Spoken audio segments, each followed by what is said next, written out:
My beloved child, I will lift from your shoulders the heavy burdens you have carried for far too long, those debts that exist not only on paper, but in your shallow breaths, in your sleepless nights, in the anxiety that keeps returning like a clock hand that refuses to stop.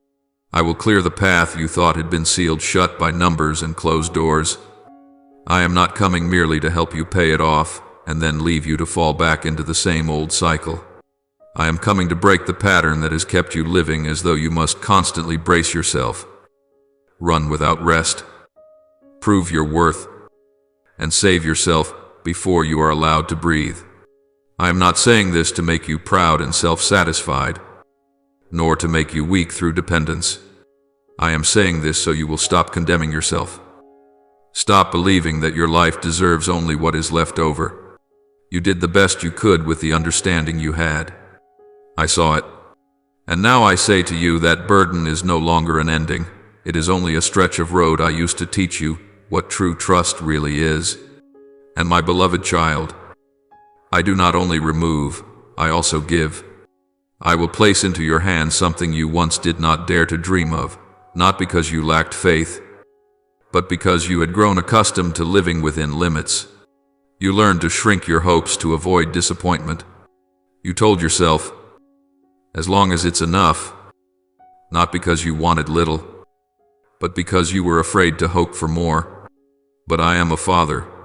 A father does not only untangle knots, a father builds a future for his child. What I am about to give may not be the thing you name every day in your prayers. Often, the greatest blessing arrives in the form of a door you never knew existed. I may give you an opportunity, a companion, support, a new path for work or business, a breakthrough in your career, a restoration of honor, or a peace so deep that tomorrow no longer makes you tremble.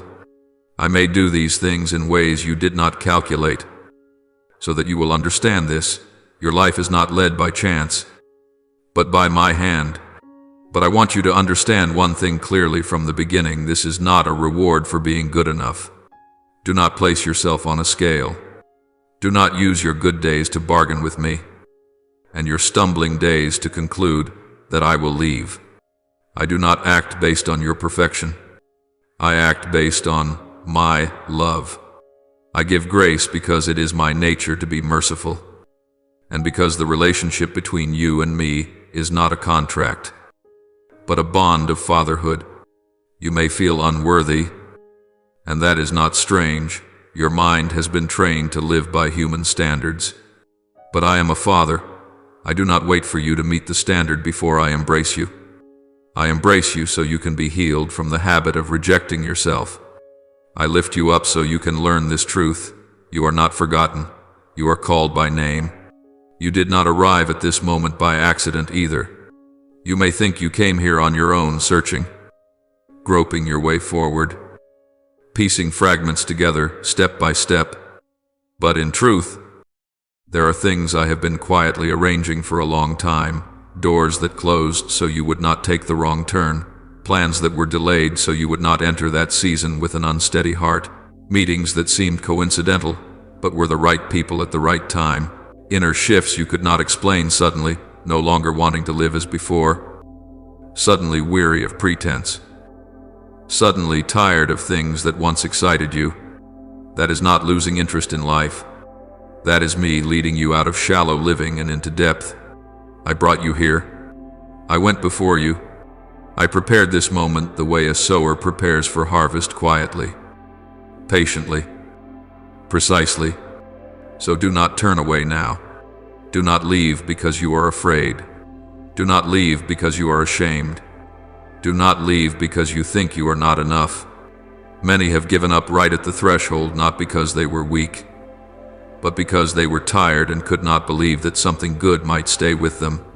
You have been like that before. Whenever the light began to open, you stepped back because an old voice inside you whispered, "It will probably be lost anyway." But I am replacing that voice with my truth. You do not need to run from blessing as if it were a trap. You do not need to sabotage peaceful days because you believe stability is not meant for you. Stay. Stay with me. Stay in my presence. Stay in the promise. Stay as your breathing slows. Stay until the end, not so you can perform the right rituals, but so your heart has time to recognize that I am speaking, and to change direction at the right moment. For what I am about to reveal will not only lighten your debts, it will redirect your life. You may be asking me to solve a problem, but I am transforming an entire way of living. You may be asking for an escape, but I am opening a path. You may see only numbers and pressure, but I see the person you will become once you are freed from the fear of lack. I do not only want you to get through this season, I want you to come out of it with a new identity, no longer someone who lives on constant alert, but someone who lives in trust, no longer someone who shrinks in fear of loss, but someone who knows how to steward blessing, no longer someone who runs to prove their worth, but someone who walks steadily, knowing they belong to me. And when the direction changes, the doors will change, the relationships will change, the way you use time, the way you choose, the way you speak to yourself, everything will be set in order again. But first, there is something very simple. I need you to do something you often overlook. Listen carefully, not with your ears, but with a heart that has grown still. Do not listen to me in haste. Do not listen while you are both pleading and arguing at the same time. Let silence become the place where I lay my voice within you. There are instructions I will speak very gently, not loudly, not dramatically, but clear enough for the one who is willing to stop. There are things I will ask you to release: a draining habit, a self-diminishing way of thinking, a connection that pulls you downward so that you will have room to receive what I give. And there are also things I will teach you to trust a little more, to trust that you are worthy of being supported, to trust that you are not meant to manage everything on your own, to trust that the future is not an endless battle, but a journey walked with me by your side, my beloved child. I am not calling you to strive harder in order to reach me. I am calling you to remain, so that you may recognize that I have been here from the beginning. I am not telling you to brace yourself to change your destiny. I am asking you to place your heart in my hands so that I may redirect your path. You have come too far to return to the old way. So stay with me right now, in this very moment. Let me finish speaking.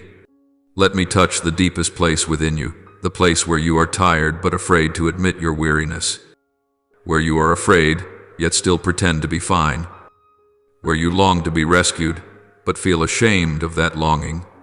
I do not blame you. I only want you to understand this. I am your Father, and when I say, I will erase your debts, I am also saying, I will open a new future for you. Listen carefully, because these words do not merely comfort you, they will lead you into another chapter. There have been very long nights when you lay still in the darkness and asked a question you never dared to say aloud. Have you forgotten me? You tried to push that question away, yet it returned, persistent like a quiet knock against your heart. And at times, that doubt took on an even more painful form. Am I being punished? You never spoke it, but you carried it within you, allowing it to slowly gnaw away at your peace. Today, I want you to hear this clearly and deeply, not through the lens of fear, not through wounded memories. I do not punish my children with lack. That has never been my way. That thought does not come from truth. It is a poisonous seed planted when you were at your weakest, when you were too exhausted to discern which voice was mine and which voice sought to pull you down. The truth is that you have walked through more battles than others can see. Some battles were not loud, not violent, yet they wore you down from the inside. You were placed into situations you never asked for, never chose, never had time to prepare yourself for. There were days when you were simply trying to survive, not to live well. That does not make you weak, it makes you human. I have seen you stand firm in circumstances where others would have collapsed long ago. Yet you often forget this. You remember only what you lack, what you have not achieved, what you have not yet reached. And you forget that the fact you are still standing here is already a quiet miracle. You once believed as well. You believed in people's promises, believed in support that was painted beautifully, offered at just the right time, spoken with great conviction, and you waited. You were patient. You hoped. But when the door slammed shut, when the hand that once held yours let go, you found yourself falling into emptiness, not because you were foolish, but because you longed to be upheld. You placed your trust in the wrong place, not because you lacked wisdom, but because you desired safety. I do not blame you for that. What grieves me is seeing you turn and blame yourself, believing it was all your fault, that if only you were better, stronger, wiser, then everything would not have fallen apart. But my beloved child, when everything falls away, when the layers of protection you once clung to are gone, when the outside voices grow silent and only you and I remain, you think it is failure, you think it is abandonment, yet in truth, it is the moment I am closest to you, not because I have just arrived, but because everything that once obscured me has been removed. Some connections exist only while you are strong, useful, or have something to exchange. When all of that disappears, I am still there. I do not need you to have anything in order to stay. I do not need you to prove anything to be held. I am there because I am your father, and you are my child. Even in the days when you felt most alone, I never took my eyes off you. I did not stand at a distance to observe. I bent down and touched every small detail you failed to notice. When you opened the cupboard and still had enough for a meal, that was not by chance. When you thought you could not endure another day, yet still woke up the next morning, that was not because you were stronger than you realized. It was I who kept your thoughts from shattering. There were moments when your mind stood at the edge of collapse, when one more push would have caused everything to fall apart. But I intervened. I slowed your heartbeat, calmed your breathing, and held you together when you believed you had nothing left to hold on to. There were times when help came to you without your asking. A timely message, a hand extended without warning, a small amount just enough to get you through the day. You thought it was luck, coincidence, or simple human kindness. But behind those moments was my hand at work. I touched the hearts of others in ways you could not see, prompting them to remember you, to act not out of obligation, but from an inner stirring. I do not need you to beg people one by one. I do not want you to live in a posture of lowering yourself just to survive. I quietly arrange things so that you are supported without losing your dignity. So that you may understand this, you do not live by pity, you live under my covering. I know there are days when you look around and quietly ask yourself, if you are truly here, why do I still have to struggle like this? But, my beloved, lack is not always a sign of absence. Very often, it is a passage, a transition. There are things I do not allow you to receive too early, not to wound you, but to protect you. Some blessings, if they arrive while your heart is still trembling, would become a burden rather than a gift. I am building within you a foundation stronger than comfort, a foundation of endurance, of the ability to remain steady when things do not go your way, of a faith not governed by conditions. These things are not dazzling, but they keep you alive, then strong, then deep. You are not forgotten. You are not being punished. You are being led through a difficult stretch of road, where I sift out what is no longer necessary, where I teach you to discern which voice is true and which lies wear the disguise of logic. The enemy wants you to believe that lack is proof that I have turned away, because if you accept that lie, you will leave me precisely when you need me most. But the truth is the opposite. It is in the moments when you have nothing left to lean on that I become your only support. And when you learn to rest in me without conditions, without bargaining, without suspicion, you will realize that I was there from the beginning. You simply were not yet still enough to see. Let me say this clearly. So it is etched deeper in you than every painful memory. I do not measure my love by temporary abundance. I measure it by an unwavering presence. When you think you are about to collapse, I hold you upright. When you believe you are empty, I preserve one last drop within you. When you no longer have a well-formed prayer, I still understand your sigh. And then, when you look back, not now, but at the time I choose, you will see that those days of lack were not evidence of abandonment, but proof that you were being guarded in a way deeper than you had ever known. My beloved, you no longer have to ask whether I have forgotten you. That question may still arise, but it no longer has authority. The truth is this: I was there, in every smallest detail, even when you did not recognize it, and I am still here unchanged, unwearied, my hand not withdrawn. You do not need to strain yourself to believe. You only need to allow your heart to rest for a moment in this truth. You were never abandoned. You were being led along a path that one day you yourself will understand why I did not let you take another. Be still and hear me speak in a voice that is unhurried, yet undeniable. The moment of transition has reached its threshold. This is not a vague prediction, nor a self-soothing phrase to help you keep going.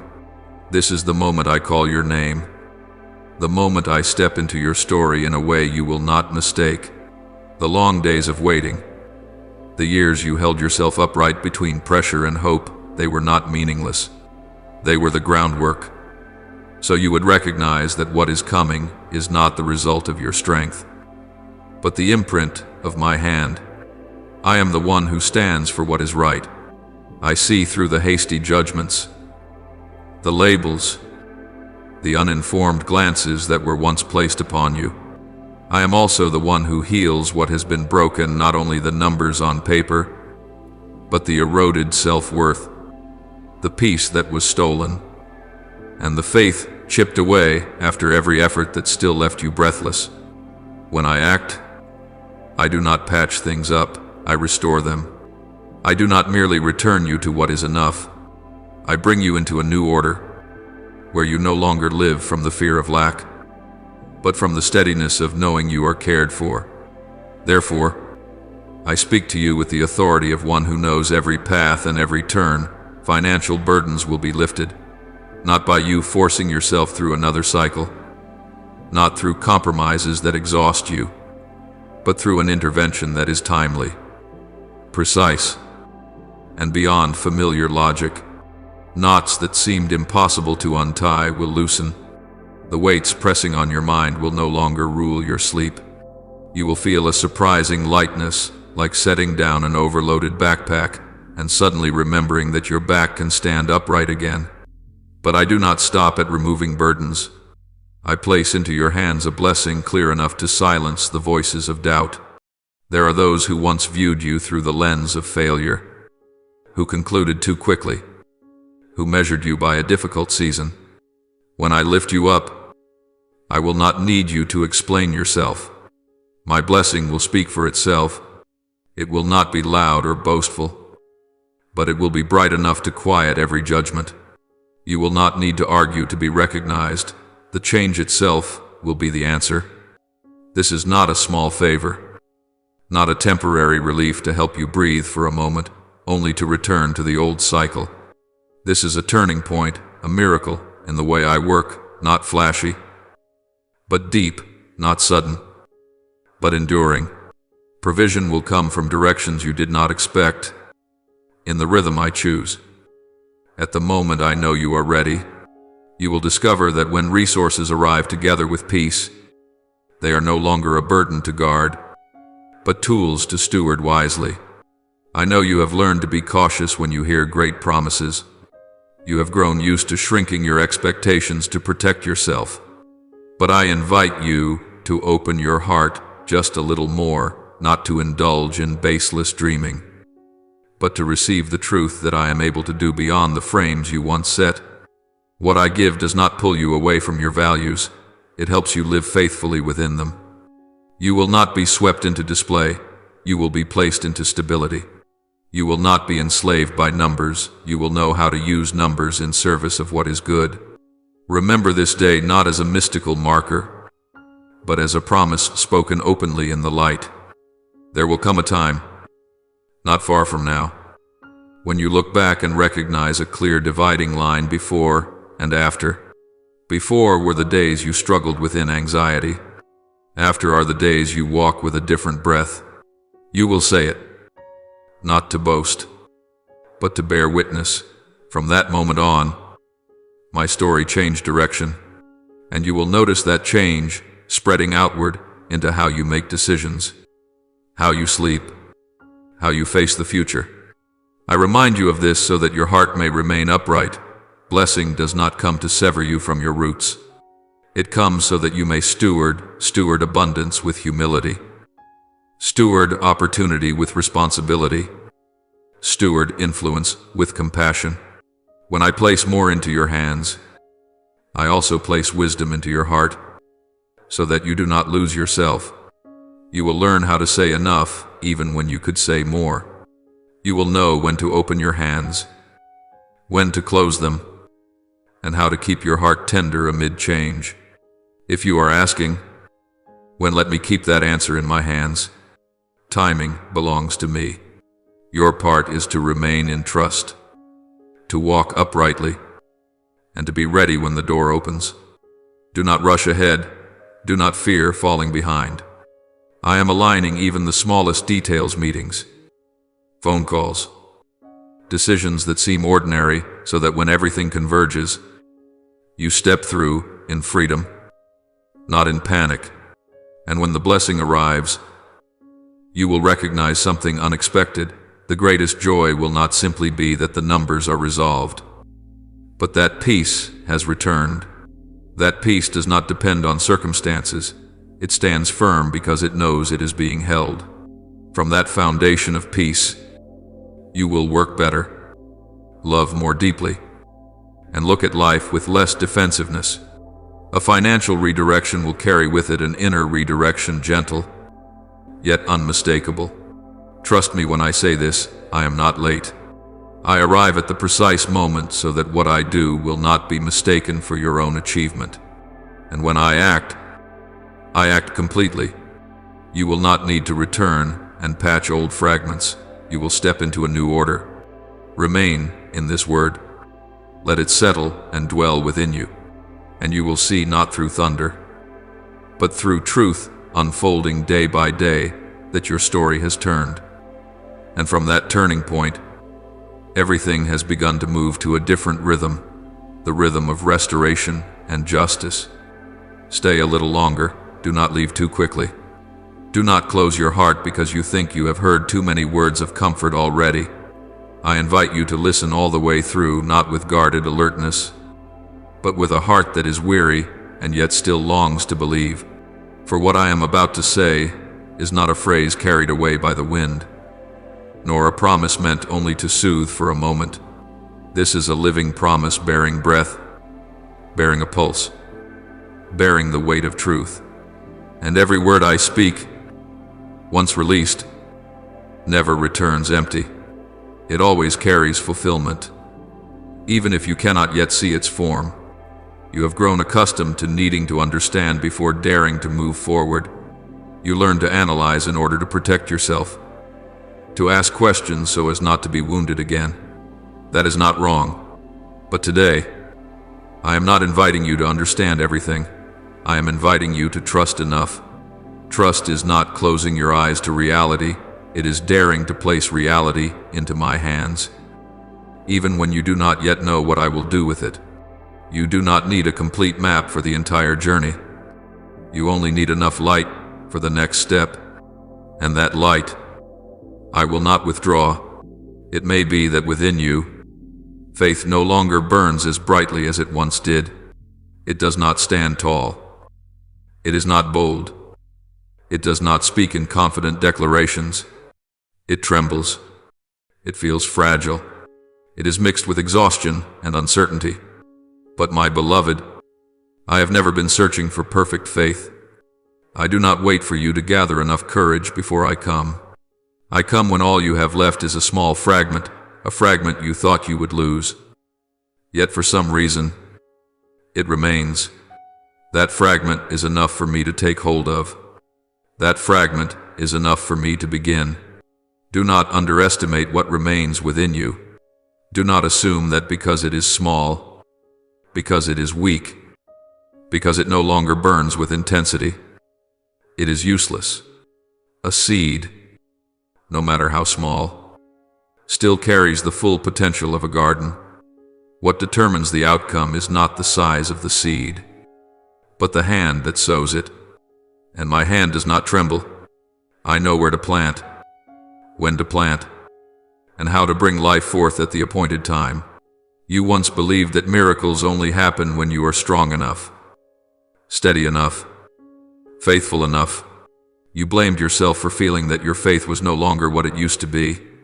But my child, miracles do not depend on your strength, nor are they limited by your condition. Miracles are born from my love, and that love is not measured by how well you respond. It does not increase when you are strong, nor decrease when you are weak. It does not grow weary when you move slowly, nor turn away when you doubt. My love has no boundaries, and therefore what I do for you is not confined by human frameworks. I know there are days when you wake up with a quiet question resting inside you: if you truly love me, why am I still here? You do not ask to accuse, you ask because you are tired. And I am not offended by that question. I only want you to know this: I do not work according to the hurried rhythm of fear, but according to the steady rhythm of wisdom. There are things I have not yet unveiled, not because I have forgotten, but because I am protecting them. There are promises growing in silence, and if they were exposed too early, the wind would break them. Let me do my part. You do not need to strain yourself to hold a role you were never called to carry. You are not your own savior. You are not the one who must turn everything around.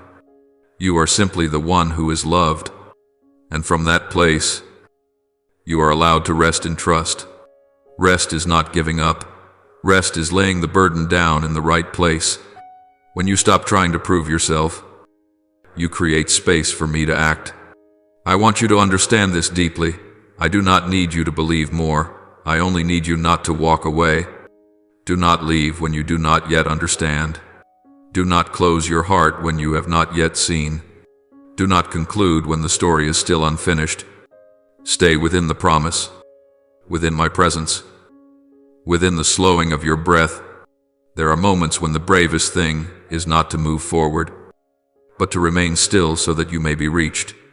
You may feel that you have nothing significant to offer me, but you forget this: your emptiness is precisely the place where I love to work most. When your hands are no longer clenched, I finally have room to place something in them. When your heart is no longer noisy, I have space to speak. When you no longer rely on your own confidence, you begin to lean on me in a way that is real. And from that point of reliance, the things that once seemed impossible will gradually find a way through. Let me repeat this with both gentleness and certainty: what I have promised does not return in vain. It may take a longer route. It may arrive in a form you did not expect, but it will come, carrying its full purpose. You will recognize it not in a dramatic moment, but through the accumulation of small changes: a timely decision, a door opening, a fear losing its grip, a peace that needs no explanation. You have walked a very long stretch of road with your bare hands. You have managed, calculated each step, weighed every possibility, negotiated with life, with people, and often even with me. You have prayed more than you realize, not with ornate words, but with hurried breaths in the middle of the night. with questions stuck in your throat as you stared at the reality before you. There were days when your life felt as though it were hanging by a thin thread, one more shift, one wrong touch, and everything could snap. And in your effort to keep that thread from breaking, you used all the strength you had. But my beloved, there are battles that were never meant to be won by human strength. There are burdens that, if you keep trying to carry them with your own hands, will break you before you reach the destination. I have seen your weariness, not the outward kind, but the quiet exhaustion that comes from always having to push just a little more. I have seen the guilt creeping into your heart when you thought that if you were stronger, wiser, better, things would not have come to this. You blamed yourself for not being able to carry everything, control everything, protect everything you love. But today, I want you to hear this clearly. You were never created to carry everything alone. Now I speak to you with gentleness. But without hesitation, this battle will no longer be decided by your hands. Not because you are weak, but because I do not want you to keep living in a state of saving yourself. There are battles that, if you win them by your own hands, you will think they are your own achievement. But there are victories I reserve for myself, so that when they arrive, you will know with certainty that you have been rescued, guided, and protected. Your hands have trembled enough. Now is the time to lay them down and let my hands move. I know you have asked many times, not in rebellion, but in exhaustion, why? Lord, why must I pass through so much hardship? Why does everything seem harder for me? Why is it one door after another, closing right in front of my eyes? I have heard every one of those questions. I have not turned away from them. But my beloved, there are answers that can only be understood after you have walked through the path, not before you step into it. And this is my answer to you today because I am protecting you. I have closed doors that, had you walked through them, would have cost you your very soul. I have blocked paths that looked promising, full of light, full of opportunity, but that would have ended by leaving you empty, bitter, or wounded far more deeply than you can imagine. You see only loss, I see the outcome. You see only the present, I see the entire journey. There are things I did not allow to happen, not because I am harsh, but because I love you too much to let you destroy yourself through choices that only appeared good. I also allowed you to enter the desert, and I know the desert frightened you. It is dry, silent, and barren. There is little there to cling to, no noise to distract you, no crowd for you to disappear into. But, my beloved, the desert is not punishment. The desert is where I shield you from what you are not yet strong enough to face. The desert is where I quiet voices that are not mine, so you can begin to discern what is my voice and what belongs to fear, pressure, and human expectation.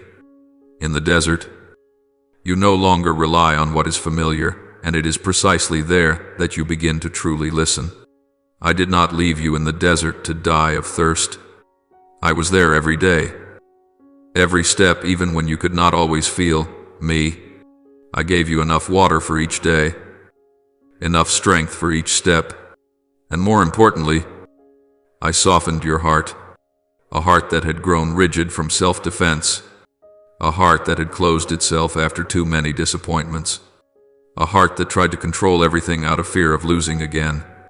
I softened it not by force, but by steady presence. Little by little, you stopped straining. Little by little, you stopped arguing. Little by little, you began to surrender, not because you lost, but because you trusted. And when the heart is softened, when you no longer brace yourself with pride or despair, only then can a new harvest come. You cannot reap while your heart is clenched around everything. You cannot receive while your hands are trembling with fear of loss. Now you are stepping into a different season, a season of response, a season where what was sown in tears begins to bloom. You thought I had been silent all this time. But the truth is this: I was working in the quiet, not loudly, not for display, but with every detail arranged, every connection, every shift, every timing. Nothing has been accidental. My beloved, remember this scripture, and let it sink deep into your heart like a firm anchor. Be still before the Lord and wait patiently for Him. He will act at the right time.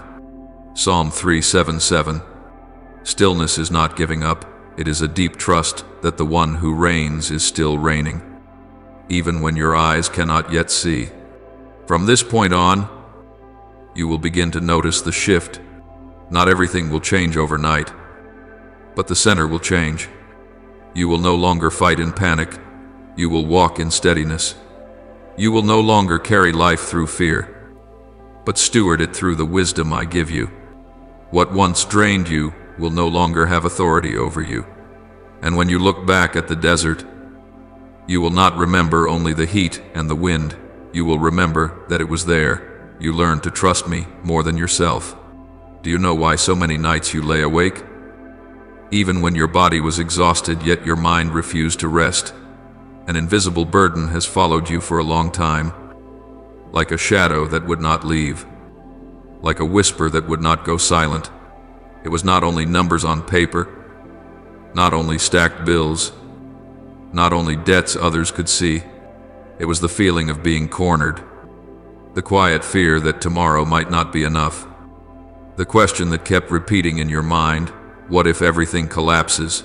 I know how that debt stole your sleep. I know how it made you wake each morning with a weight in your chest, even as you kept smiling, kept fulfilling responsibilities, kept pretending you were fine. But today I speak to you with unshakable certainty. That burden will be lifted. What once made you tremble will no longer rule your mind.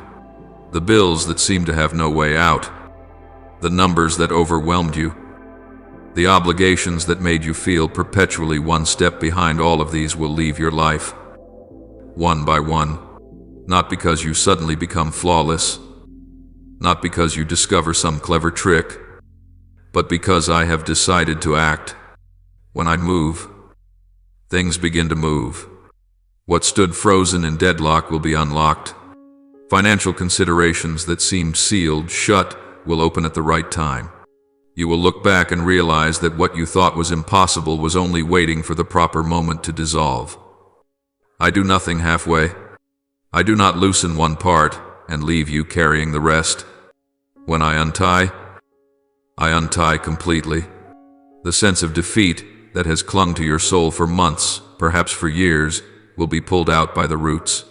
That feeling did not come only from circumstances, but from the words you spoke to yourself: that you failed, that you were slow, that you were not enough.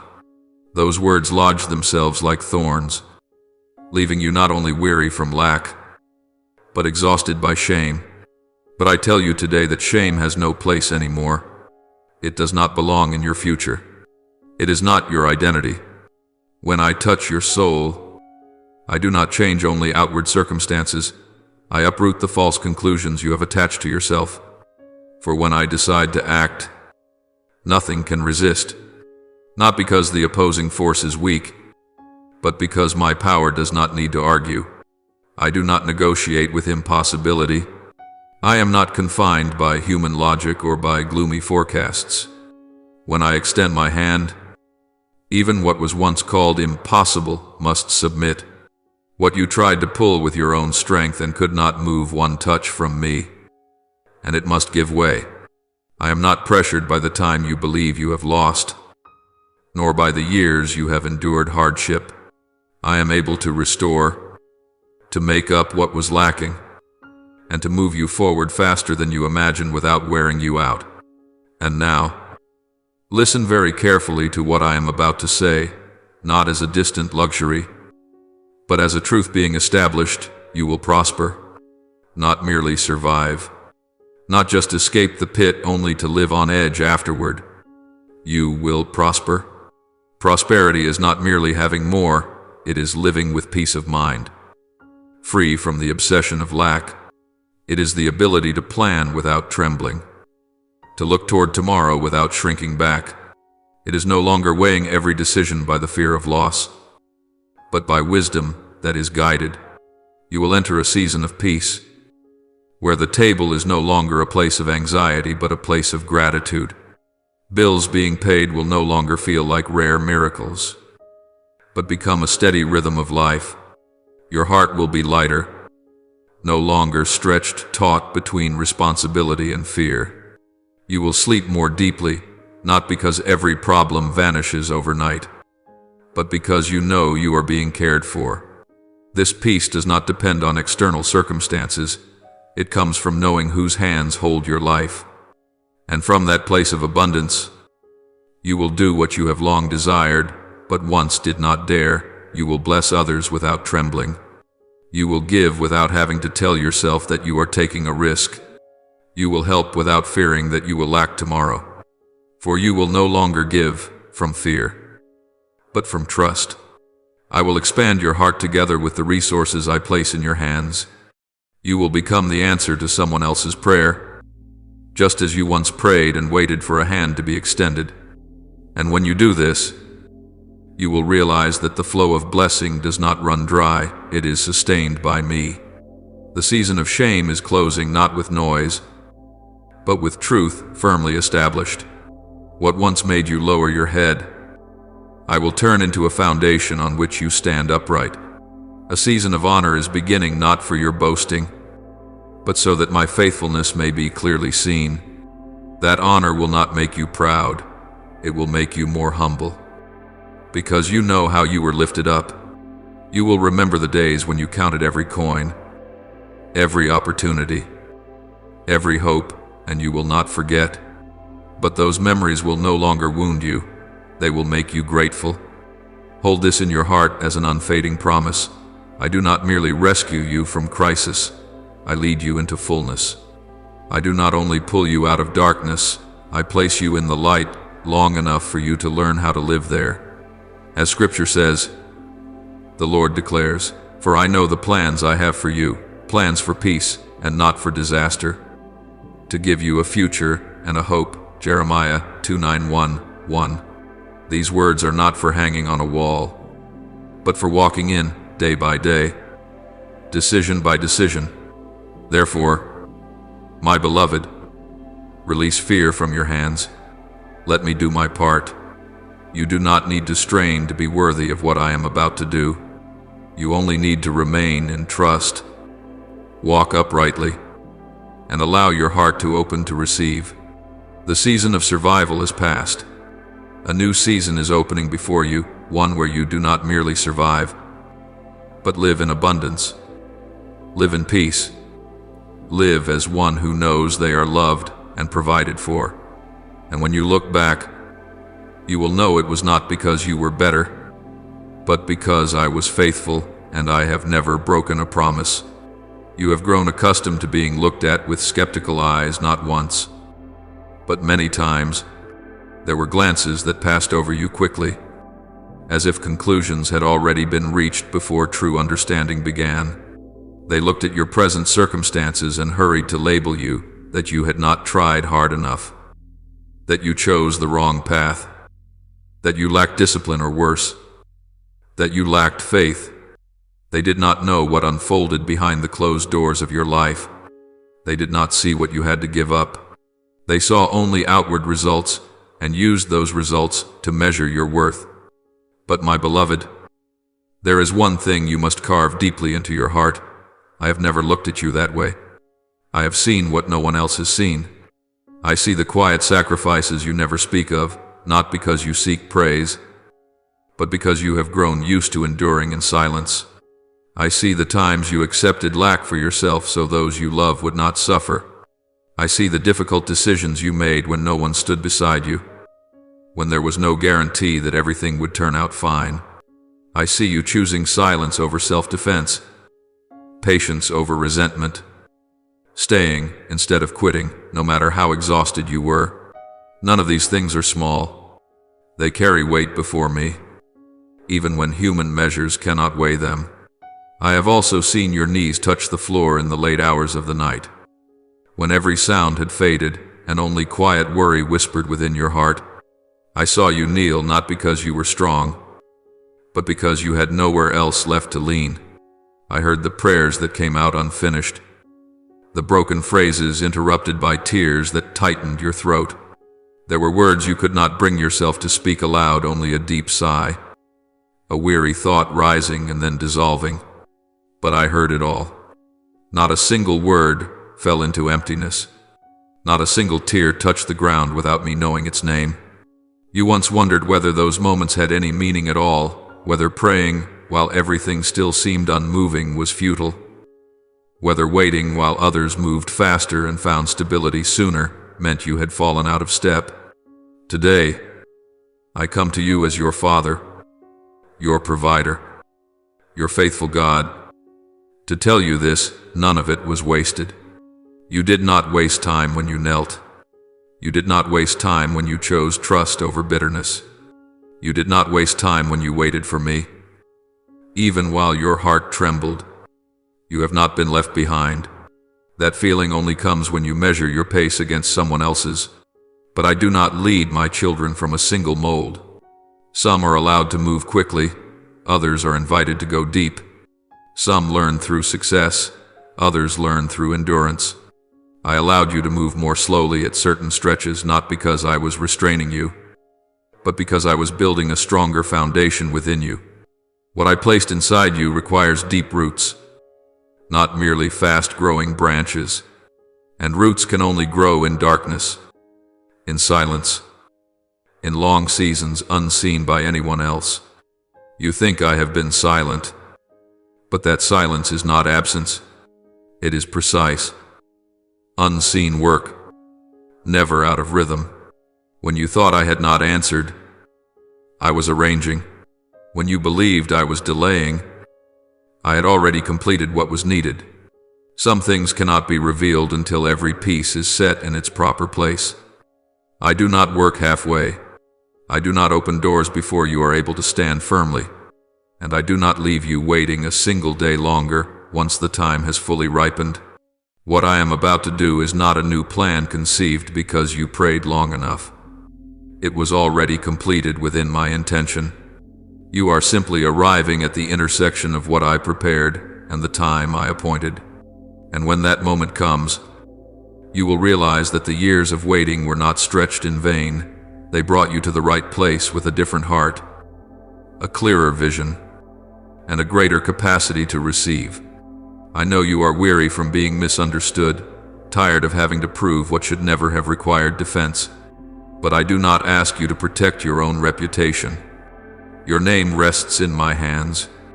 When I lift you, I do not require explanations from you. When I make your path clear, judgment will lose its voice on its own, not because you won an argument, but because truth stands without needing to be defended. You were not called to live for human approval. You were called to live in alignment with me. Let this word comfort you in these days of transition. God does not forget your labor. As Scripture declares, God is not unjust.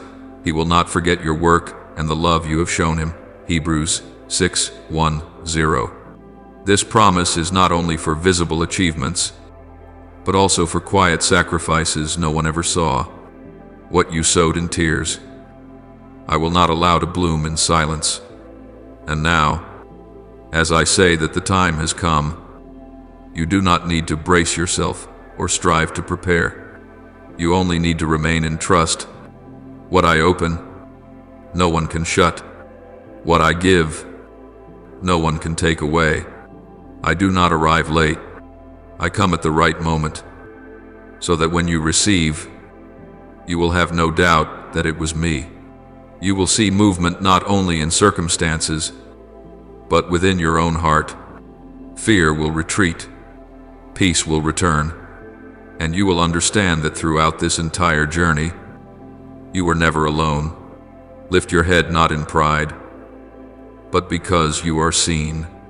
Breathe out deeply, for the season of straining has passed. I am still here, and I am still keeping my word. What you have endured does not define you. It has only prepared you for what I am about to do. And when everything begins to unfold, you will no longer ask why the waiting took so long.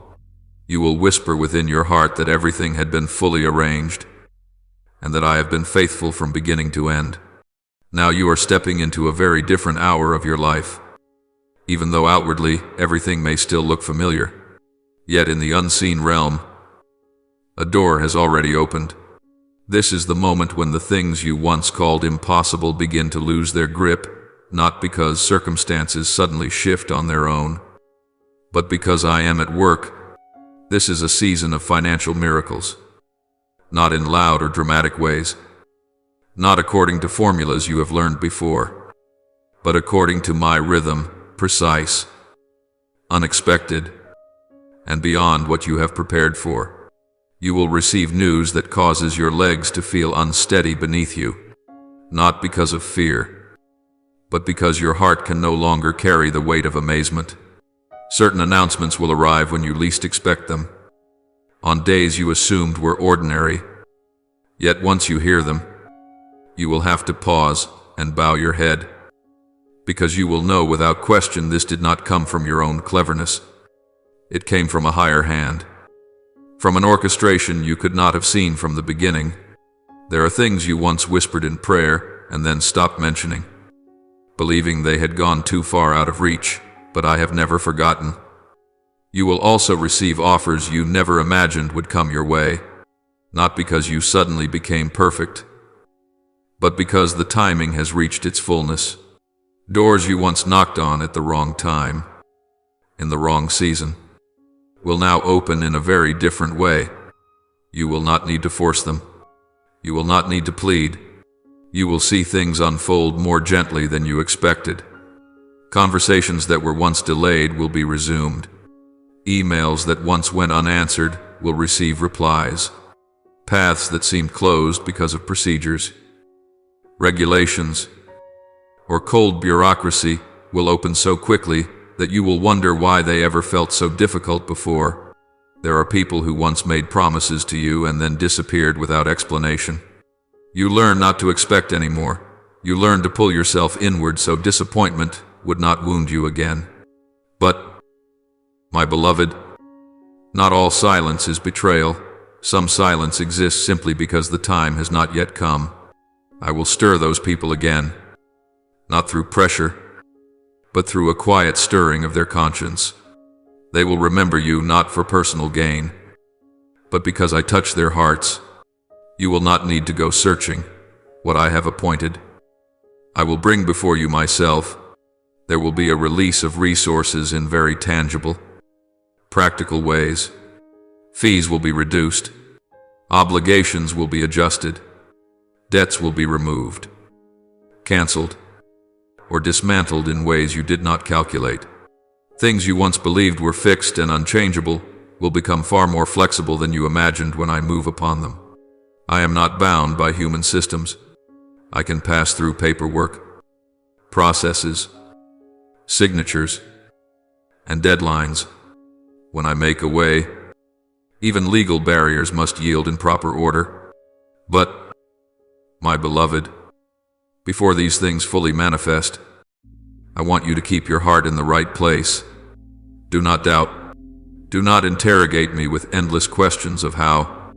Such questions are not wrong. But if you cling to them, you will close your own heart.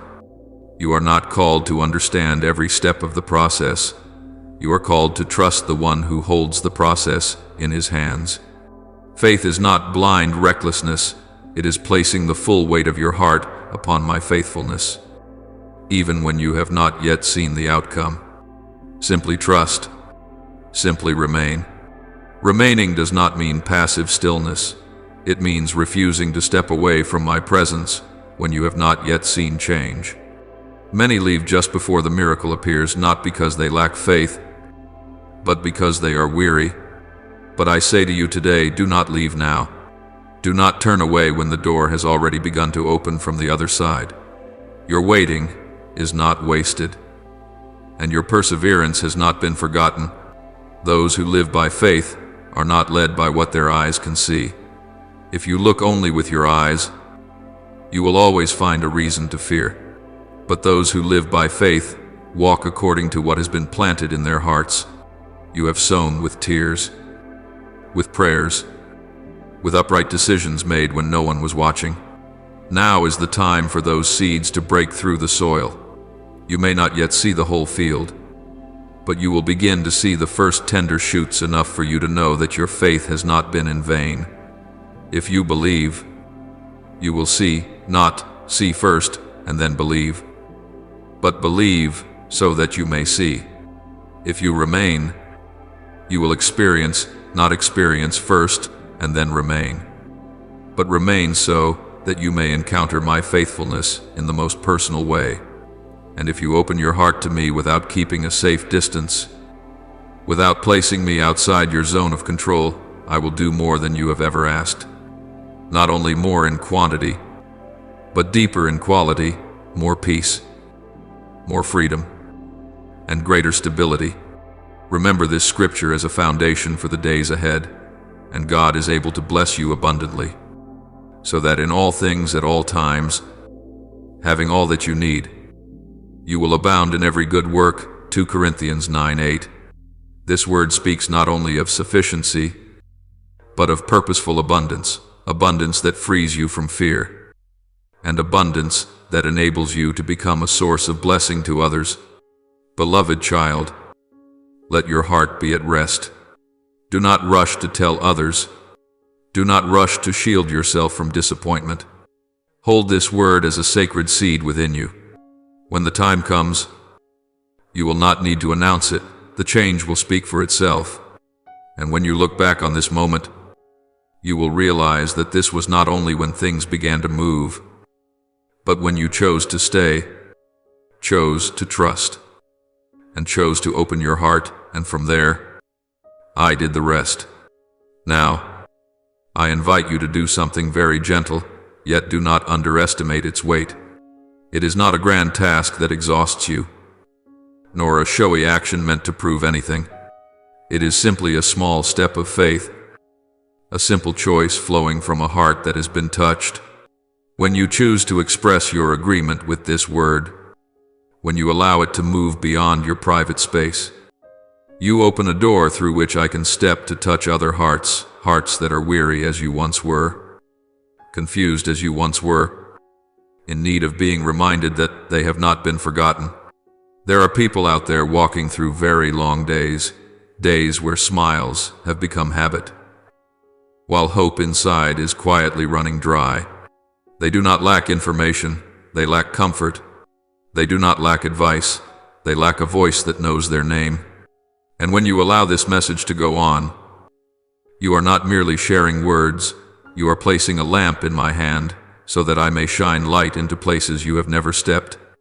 You do not need to know who will read, who will pause, who will be healed. Your part is simply to open your hand. My part is to reach the right person at the right time. Beloved child, I do not only visit individuals in silence, I also work through connection. I delight in placing small seeds into the hands of my children and then watching them take root in distant places.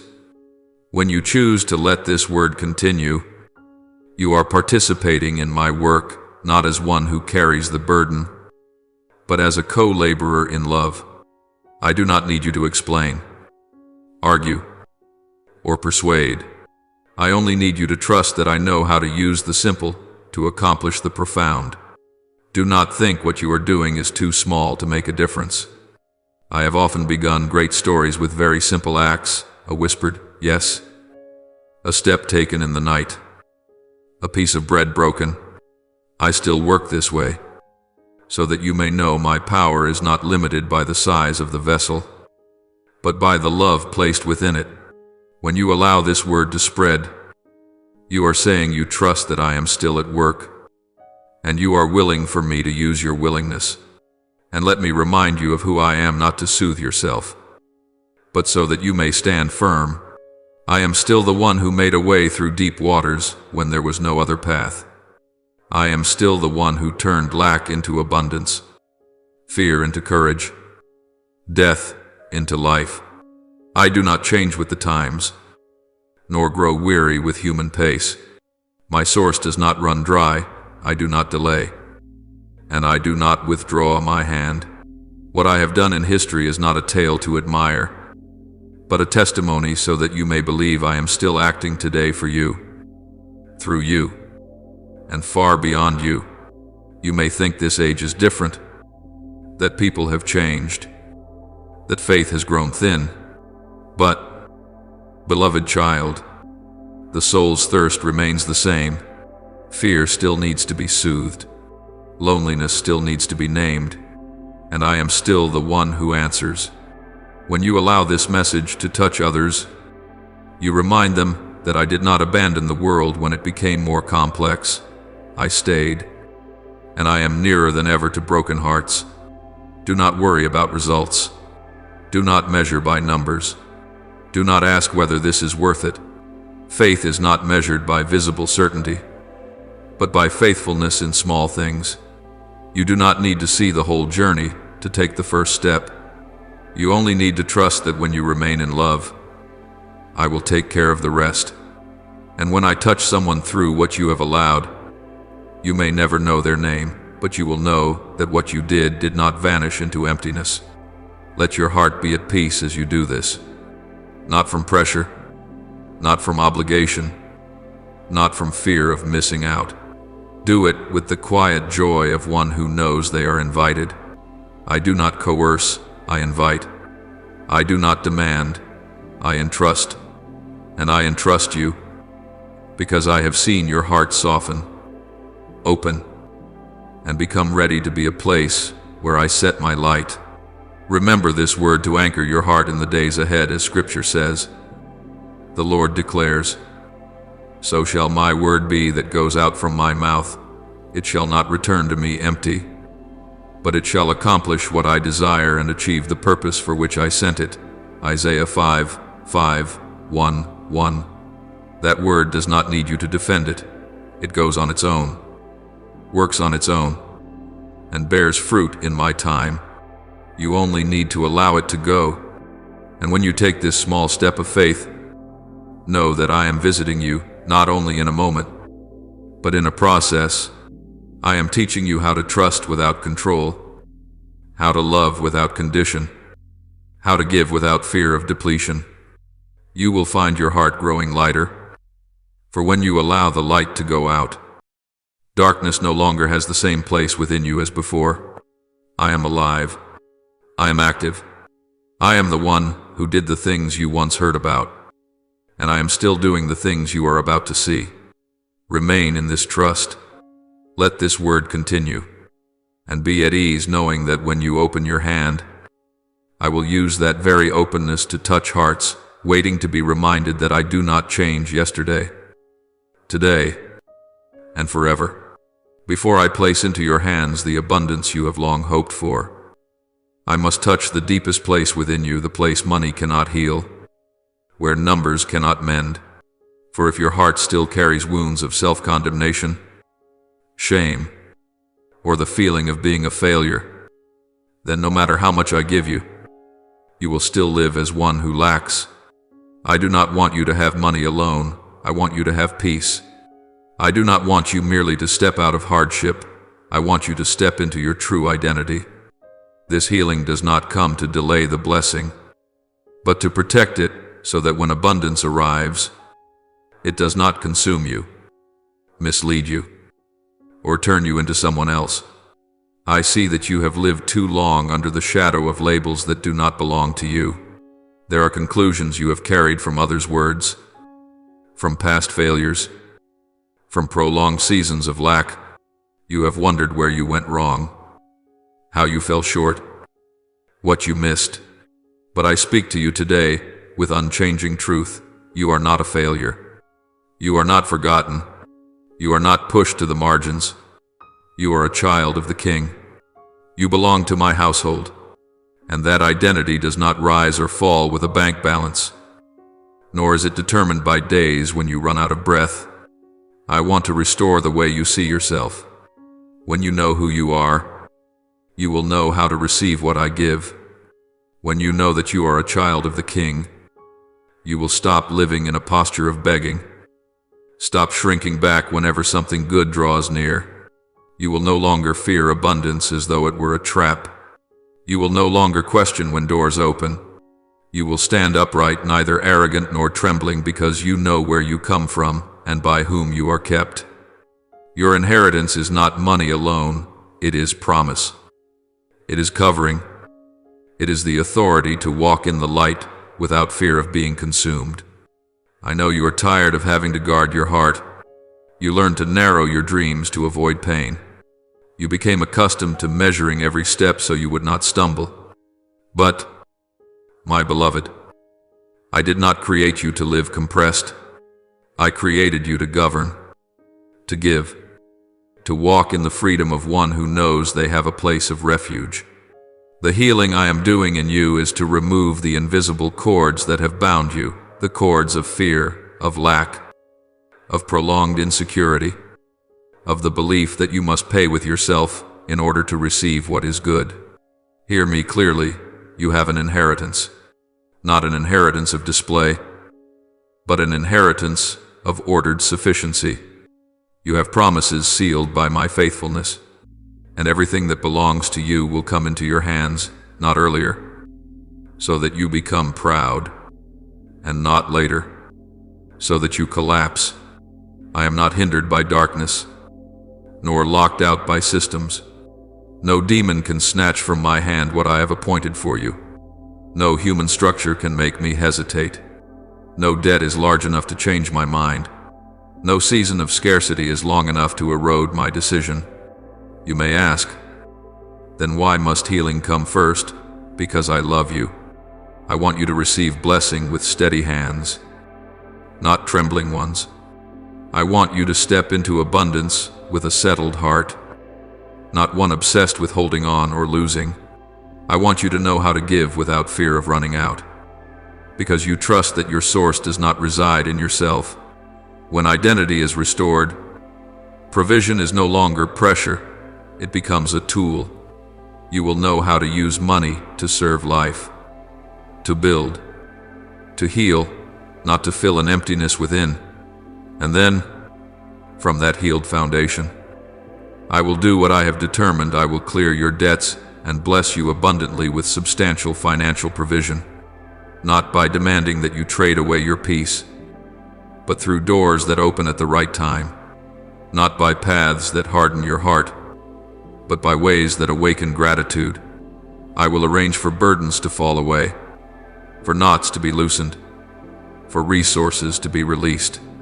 You will recognize that when I act, everything unfolds with order, no chaos, no frenzy, no residue of fear left behind. Remember this, when you begin to see movement, you do not have to chase blessing. Blessing will meet you on the path I lead. You do not have to prove yourself worthy. You are invited to remain in the truth. You do not need to understand all my ways. You only need to trust that I complete what I begin. As you keep your heart open, I will place into your hands more than you ever asked for, not only more in quantity, but deeper in quality. You will have enough to live, enough to rest, enough to give, and enough to rejoice without fearing tomorrow. Anchor your heart to this word in the days ahead, God declares. For I am the Lord. I do not change. Therefore you, O sons of Jacob, are not consumed. Malachi 3:6. That unchanging nature is the guarantee of the promise I have for you. What I have determined, I will finish. What I have spoken, I will do. And what I am doing in you now, the healing of your identity, is the surest path for you to enter abundance without losing yourself. So allow me to continue this work in you. Do not rush, and do not be afraid. Remain in trust, so that each old layer may be removed, each fear named and released. When your heart stands in the right place, everything else will find its rightful place. You are a child of the King. You have an inheritance. You have promises. And nothing can stop what I have determined, because I have determined it. And I am faithful to the end. You have walked through battles with no audience. No cheers. No medals awarded. These were confrontations carried out in silence, where you had to stand firm when no one knew you were shaking, where you had to keep going when there was no hand to hold. There were days you lived while bracing yourself, moved forward while hiding your wounds, because you knew that if you stopped, everything might collapse.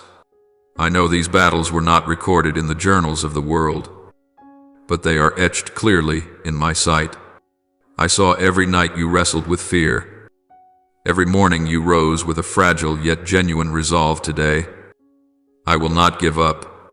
For a long time, the enemy tried every way to erect barriers between you and what I had prepared. He did not need to shout. He only needed to sow doubt. He did not need a frontal attack. He only needed to stretch out the waiting. He tried to clamp down on your financial flow, making every step heavy, forcing you to weigh every decision as though walking on thin ice. He delayed blessing not to defeat me, but to wear you down. He clouded your mind with repeating questions, distracting you, turning your gaze aside, causing you to doubt the very guidance you once trusted. Then he used lack like an invisible chain, not loud, but persistent. Lack imprisoned you in anxiety, made you shrink back, made you reduce your dreams to avoid pain. He whispered familiar lies that you are unlucky, that you were born at a disadvantage, that your prayers only hit the ceiling and fall back down. He reminded you of delays, of closed doors, of missed opportunities, and then rushed to conclude that I had left. And there were moments, in your weariness, when you almost believed him. But, my beloved child, I have seen it all. I have seen those invisible chains, and I was never standing aside. I was not distracted by the enemy's veils. I did not mistake my silence for absence. What he did not anticipate was this: while he was plotting, I was mobilizing. While he was sowing fear, I was preparing deliverance. While he was stretching time to wear you down, I was arranging the appointed moment. I do not react in panic, I act in authority.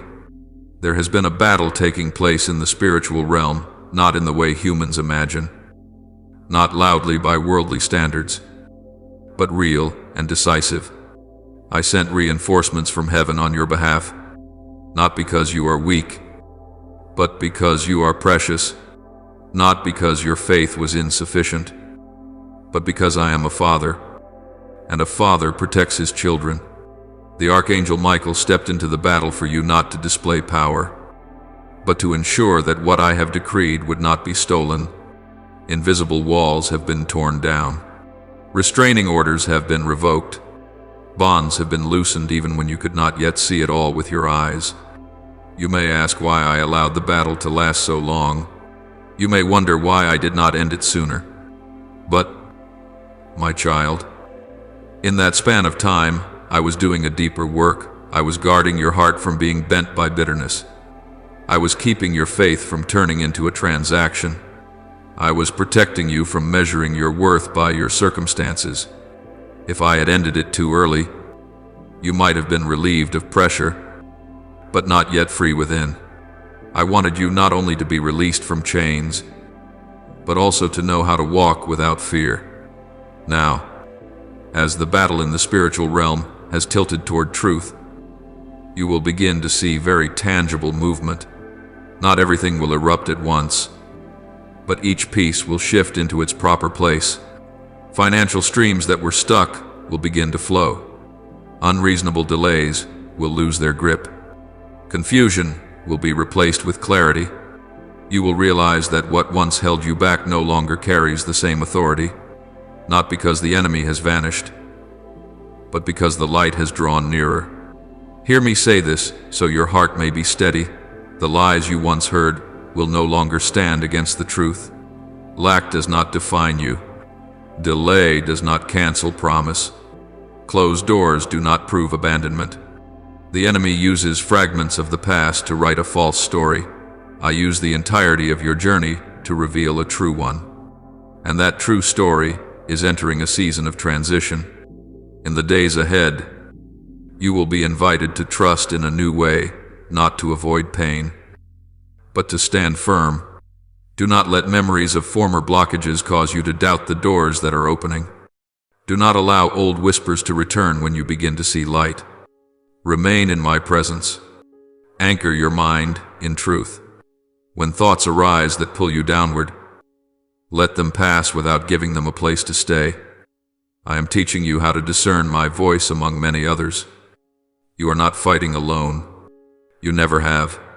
Even when you felt isolated, even when you thought you had been left behind, you were always surrounded by care you could not fully see.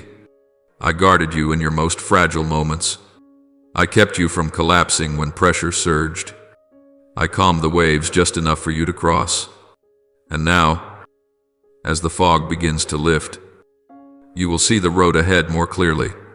Let your heart rest in this truth: what I have appointed for you cannot be stolen. Not by the enemy, not by systems, not by delay, not by lack. The battle in the spiritual realm was never meant to make you afraid. It was meant to ensure that when blessing arrives, you receive it with steady hands. You will not need to argue for recognition. You will not need to strain to prove yourself. The change will speak for itself and reveal where it comes from. So, my beloved child, take a deep breath. Release the weight of the lies that have clung to you for far too long. Allow me to continue the work I have begun, from inner healing to the opening of outward paths. When you look back on these quiet days of battle, you will no longer see them as years that were stolen, but as necessary training for stepping into freedom. You stood firm. You remained faithful.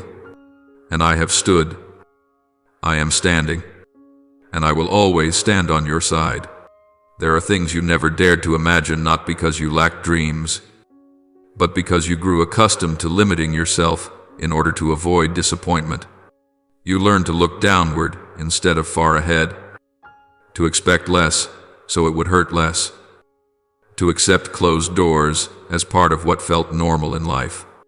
But, my beloved child, those very places you were afraid to touch were once battlefields. Not battlefields of guns or fire, but battlefields of delay, of substitution, of invisible resistance meant to discourage you before you ever realized what was being taken away. There were contracts that should have reached you at exactly the right time, opportunities arranged with great precision, yet they suddenly disappeared without explanation. You questioned yourself, wondering what you had done wrong, what you had missed, what sentence you failed to say. You blamed yourself again and again. But the truth is, some blockages did not arise from your mistakes. Some things were intercepted before you could even touch them, because the enemy understood very clearly that if you received them, you would step into a different season, a season of greater freedom, greater stability, and far less vulnerability to manipulation. There were also people who were appointed to enter your life as helpers, companions, and waymakers. They carried abilities, resources, and connections you could never have created on your own. Yet those relationships were distorted, cooled, misunderstood, or broken in ways beyond your control. You assumed it was an unfortunate coincidence, cruel fate at work. But behind the scenes, invisible forces intervened to keep you standing still, to make you doubt the guidance you were under, and to convince you that you would always have to manage everything alone. Doors that rightfully belonged to you, not because you demanded them, but because they aligned with the path I had set, were once shut, not by clear laws or obvious rules, but by unseen hands that made everything tangled, slow, and vague. You knocked, but no one answered. You followed the proper process, yet the result was silence. You grew exhausted trying to explain what could not be explained, and in that emptiness, the enemy whispered that you were not enough, that you were not chosen, that you had arrived too late. Meanwhile, you prayed, not with strong, confident prayers, but with weary, fragmented ones, often nothing more than a sigh. There were nights when you knelt with empty hands, your faith hanging by a thread, fragile enough to snap with one more gust of wind. You did not pray because you were certain. You prayed because you had nowhere else to go. You thought that such weakness diminished you before me. But, my beloved, it was in those fragile moments that I acted most powerfully. For while you were weary, I sent the Archangel Michael to fight on your behalf, and he did fight. Not in the visible realm, but in the spiritual domain where unseen decisions are made. While you slept from exhaustion, he was contending. While you wept in helplessness, he was breaking chains that had bound you for far too long. When you believed nothing was happening, that everything remained stagnant, Michael was clearing the way, step by step, in tireless faithfulness. Traps had been set for you to misstep, to veer away from the path I ordained. Those traps had been dismantled. Invisible orders were issued to delay, confuse, and divert, but those orders have been revoked. What the enemy attempted to pull out of alignment, relationships, opportunities, resources, has been restored to its proper place, not with noise, but with authority. You may wonder why you did not see immediate results, why you still had to wait after praying. But, my beloved, some victories do not manifest at once, so that you may learn not to live by signs, but by trust. If you saw everything instantly, you would lean on what is visible. I want you to learn to lean on me. I want you to know that even when your eyes saw no change, heaven was already moving on your behalf. Now, as you stand at the threshold of a new season, understand this deeply. What was once blocked will no longer be blocked. What was delayed will begin to move. Connections that were distorted will be reordered or replaced with something better. You will realize that long silences were not abandonment, but time I used to complete my work without human interference. Prepare your heart for change, not with tension, but with openness. Do not let memories of past obstruction cause you to doubt the doors now opening. Do not allow old fears to return as new light begins to appear. Walk slowly and steadily, with discernment. I did not remove you from the battlefield so you could scatter aimlessly. I removed you so you could enter freedom with wisdom refined through experience. You were not abandoned when you were weak. You were not forgotten when you were tired. You were not defeated when you had to wait. In every day you believed you were alone. I was there working in ways that were not always visible to your eyes. And now, as the fog begins to lift, you will see the path more clearly, feel greater peace in your heart, and walk with firmer steps. Let this truth anchor your soul. What belongs to you will come to you, not because you fight for it, but because I protect it, not because you strive in your own strength, but because I have fought for you. What was withdrawn will be returned. What was held back will be released. And when you look back on these silent battles, you will no longer call them wasted time, but the season in which I guarded you most carefully. Now, something very real is taking place. Even though you cannot yet see it with natural eyes, heaven is moving. And when heaven moves, nothing can remain the same. Not because the world has suddenly become better, but because the unseen order is being rearranged. Certain wheels have begun to turn. Certain knots have been loosened. Certain restraints that once held you back have lost their authority. You do not need to panic over the changes that are coming. You need to understand that they are not meant to disorient you, but to carry you into another season, a season of answered prayers. You will begin to notice very specific shifts around you.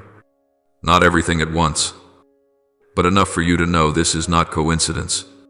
People who once kept their hearts closed, kept their distance, or looked at you with caution will begin to soften, not because you persuaded them, but because I touched places you could not reach. Some hearts were shut by fear, by wounds, by long-standing misunderstandings, and when heaven moves, such hearts can no longer hold their rigid posture. You will see conversations change. Responses come more quickly. Attitudes grow lighter. You will not need to argue. The change will speak for itself. Doors you knocked on 1,000 times without receiving an answer will suddenly swing open. Not with noise, but with clarity. Files that lay dormant.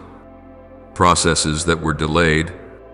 Decisions that were left hanging will be resolved with a speed that surprises you. You will wonder why everything used to be so difficult. But, my beloved, some doors do not open because the season has not yet arrived. When the season changes, the door does not need convincing. It opens because the time has come. Financial flow that was once restricted will begin to move again. Not merely a small amount to help you catch your breath, but a genuine release. Resources that were stuck will be freed. Expenses that seemed impossible to untangle will be loosened. Streams of income you did not anticipate will appear in very practical ways. I do not work through illusion. I work through ordered provision. You will see things become workable again, no longer jammed as before. And with that flow, your mind will also open. You will no longer make decisions from fear of lack, but from clarity and calm. Good news will come from places you did not expect. It may arrive through a call you were not waiting for, an offer you never imagined you would receive, or a door opening from a direction you had already dismissed. When what has been bound is released, life finds its way forward. You do not need to predict it. You only need to remain in trust. I know how to deliver good news to the right person, at the right time, in a way that you will immediately recognize as orchestration, not chance. Hear this, so your heart may be steady. I do not send Michael to fight over trivial matters. I do not mobilize the hosts of heaven for small outcomes. He comes because what is about to enter your life carries weight. It will not only affect you, but also those you will touch. Some blessings, if they arrive too early, will cause you to lose your way. If they arrive at the right time, they will cause you to stand firm. I have chosen the right time, and because what is coming is significant. The enemy has resisted fiercely not because he is strong, but because he knows he is about to lose control. This blessing is not merely about paying bills. If it were only that, I would have done it long ago. This is an inheritance, not an inheritance to display, but an inheritance to steward. It is the reward for quiet faithfulness, for the nights you chose to believe when nothing seemed to change. It is the fruit of a long season in which you endured without losing your heart. It is honor restored after months of being misunderstood, misjudged, and overlooked. I am not merely compensating you for what you lost. I am placing you in a new position, where you no longer bow your head in shame. The enemy knows this, and that is why he tried with all his might to block it. He stretched out the time. He clouded your mind. He used lack to distort your identity. But he miscalculated one thing: you are not alone. And more importantly, he forgot that whoever stands against my child stands against me. When he attacks you, he touches what I protect. When he tries to take what belongs to you, he confronts my decision. And my decision is not negotiable. You will come to realize that the fierce attacks of the past were not signs of your weakness, but signs of the value you carry. Prolonged battles did not mean you were going the wrong way, but that you were drawing near. Now, as heaven moves, the tide turns. You no longer need to strain yourself to fight. Your part is to keep your heart soft, your eyes clear, and your steps steady. Do not let memories of being blocked cause you to doubt a time of opening. Do not allow old fears to slow you when new light draws near. Prepare for change, not with tension, but with readiness, ready to say yes when the door opens, ready to steward when resources arrive, ready to remain grounded when you are lifted up. I did not bring you out of a season of humiliation so you could live in display. I brought you out so you could live in the right place, the right role, the right rhythm. You will see that what I am doing does not merely resolve the present, it shapes the future.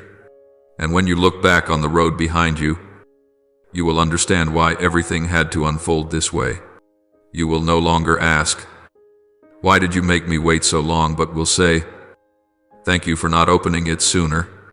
For if it had opened earlier, you might have gained results but lost yourself. Now you have both results and identity, abundance and peace, blessing and the wisdom to sustain it. Stay in this trust. Heaven is in motion. What belongs to you is on its way without haste, without losing direction, without being stolen away. And when everything is revealed, you will know not by theory, but by lived experience that I have guarded you in every step, fought for you in every battle, and led you here at the right time, in the right way, more fully than you ever dared to hope. The season of loss has closed, not with a loud sound, but with the quiet of a door shutting behind you. Some seasons do not end with fireworks, but with a lighter breath in the chest, with a morning when you wake and realize you are no longer curled inward as before. This is the time of harvest, of restoration and abundance, not only material abundance, but the return of fullness in faith, in hope, in the sense of being held. You have walked through days where every step forward came at a cost, nights when sleep was stolen by anxiety, mornings when you rose simply because you had promised your own heart that today you would not give up, and you kept that promise. You endured trials in ways not everyone could see. You learned to keep going without answers, to stand firm without guarantees. You did not choose the easy road of giving up, nor the hardened path of self-protection.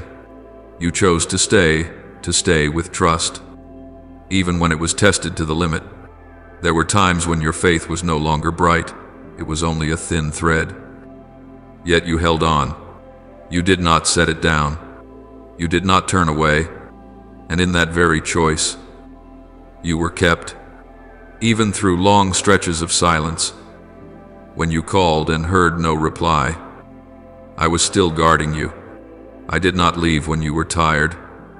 I did not stand at a distance when you were weak. I upheld you in the smallest details, things you did not notice because you were busy enduring. I kept you from breaking under relentless pressure. I kept you from losing your heart when injustice repeated itself. I kept you from becoming someone you did not want to be when hurt demanded a voice. My silence was not absence. It was a steady presence unloud, yet never withdrawn. And now, I lift you up not by placing you above others so you look down, but by setting you in the right place. Exaltation is not display, it is restoration of position. I am restoring your identity to its proper order, so you no longer live under the shadow of fear and shame. You do not need to prove you are worthy. You do not need to keep score. Exaltation comes as the natural outcome of standing firm when you could have walked away. When you stayed, you gave me room to complete what I began. This was never only a battle about money. Money is merely the surface, the most visible point of tension. Beneath it is the battle for identity, who you are when everything is taken away. The battle for faith, whether you still believe when there are no signs. The battle for hope, whether you still expect when waiting stretches on. The enemy knows this well. He does not need to take everything. He only needs to cool your heart, harden you, make you doubt. He knows that if you lose your trust in me, he has won a victory far greater than any lack. He tried. He knocked on your weariness, touched painful memories, replayed moments of delay, misunderstanding, and being overlooked. He tried to persuade you that staying was naive, that trust was reckless, that openness only leads to disappointment. But you did not follow that voice. Though wounded, you did not let bitterness take root. Though exhausted, you did not turn your fatigue into a verdict against me. You stayed not because you were strong, but because you were faithful. And it was this faithfulness in weakness that made you strong in the right way. Because you stayed, I will reward you, not with a reward that erases the past, but one that turns the past into a foundation. I will show you that what was lost was not the end, but the pruning needed for you to bear better fruit, that what was taken to protect you from endings that were never yours, that what was delayed so it could arrive at the right time.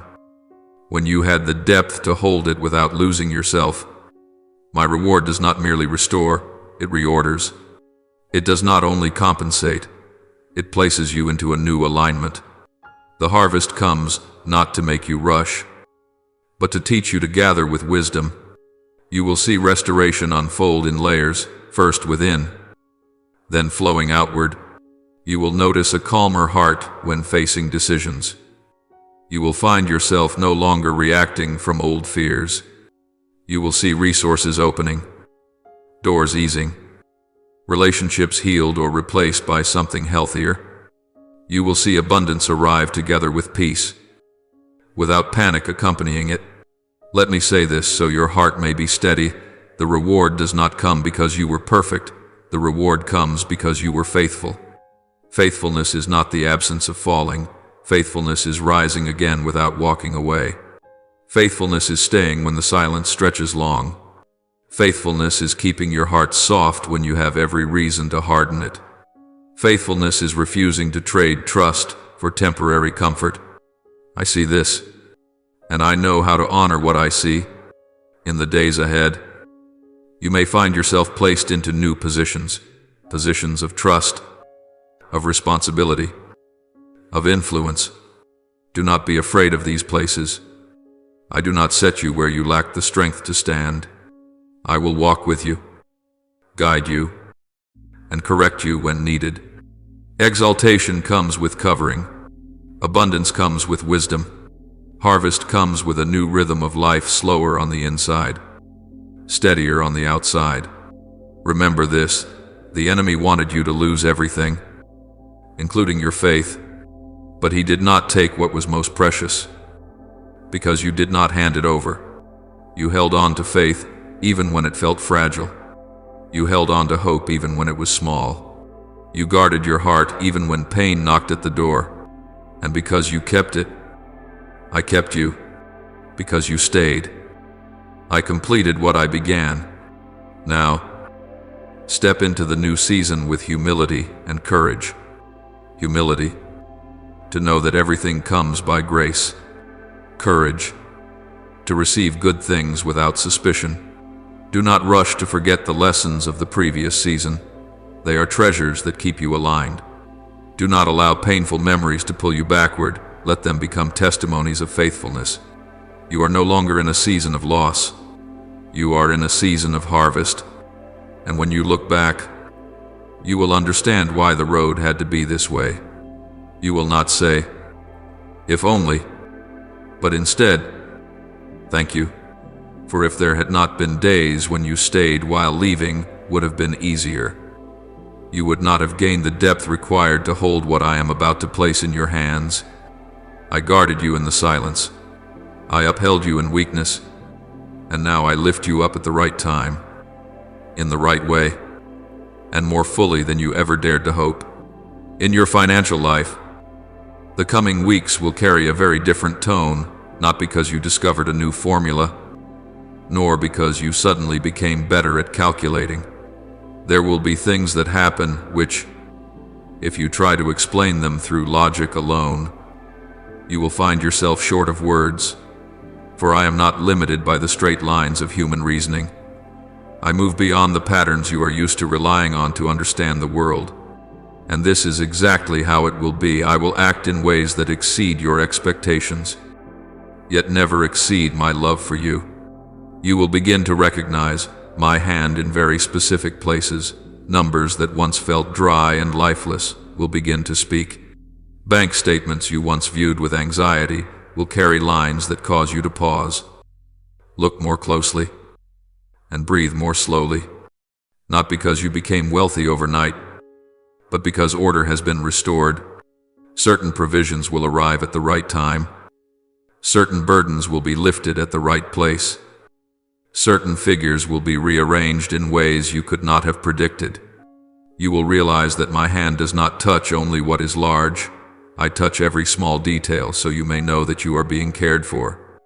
You will also hear my faithfulness through unexpected phone calls, calls you were not waiting for, from people you did not anticipate, with offers you once considered out of reach.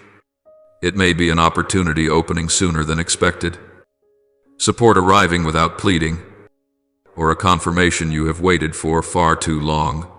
These calls will not come to overwhelm you. They will come to steady you. They will arrive as a quiet whisper. You no longer have to manage everything alone. You do not need to force every door open with your own strength. Some doors are being opened from the other side. In the rhythm of everyday life, you will encounter my presence in places you once overlooked. A morning that feels more peaceful. A decision made without tension. A brief conversation that brings clarity. A bill resolved smoothly. An expense reduced, taken individually. These moments may seem small, but when placed together, they form a clear path. I am walking with you, step by step, without noise, without display, but with consistency. And then there will be a moment not when you are most excited, but when you are most at rest, when you will quietly say within yourself, Lord, how did everything unfold so quickly? That question will not rise from doubt, but from holy wonder. And I will remind you, with a gentleness you recognize, well, it is not fast. It is the right time, not earlier. So you would panic, not later. So you would be exhausted. The right time, my time, when your heart is soft enough to receive without fear, steady enough to hold without hardening, and clear enough to discern without suspicion. There are things that could not come any earlier, because if they had, you would have used them to cover fear rather than to serve life.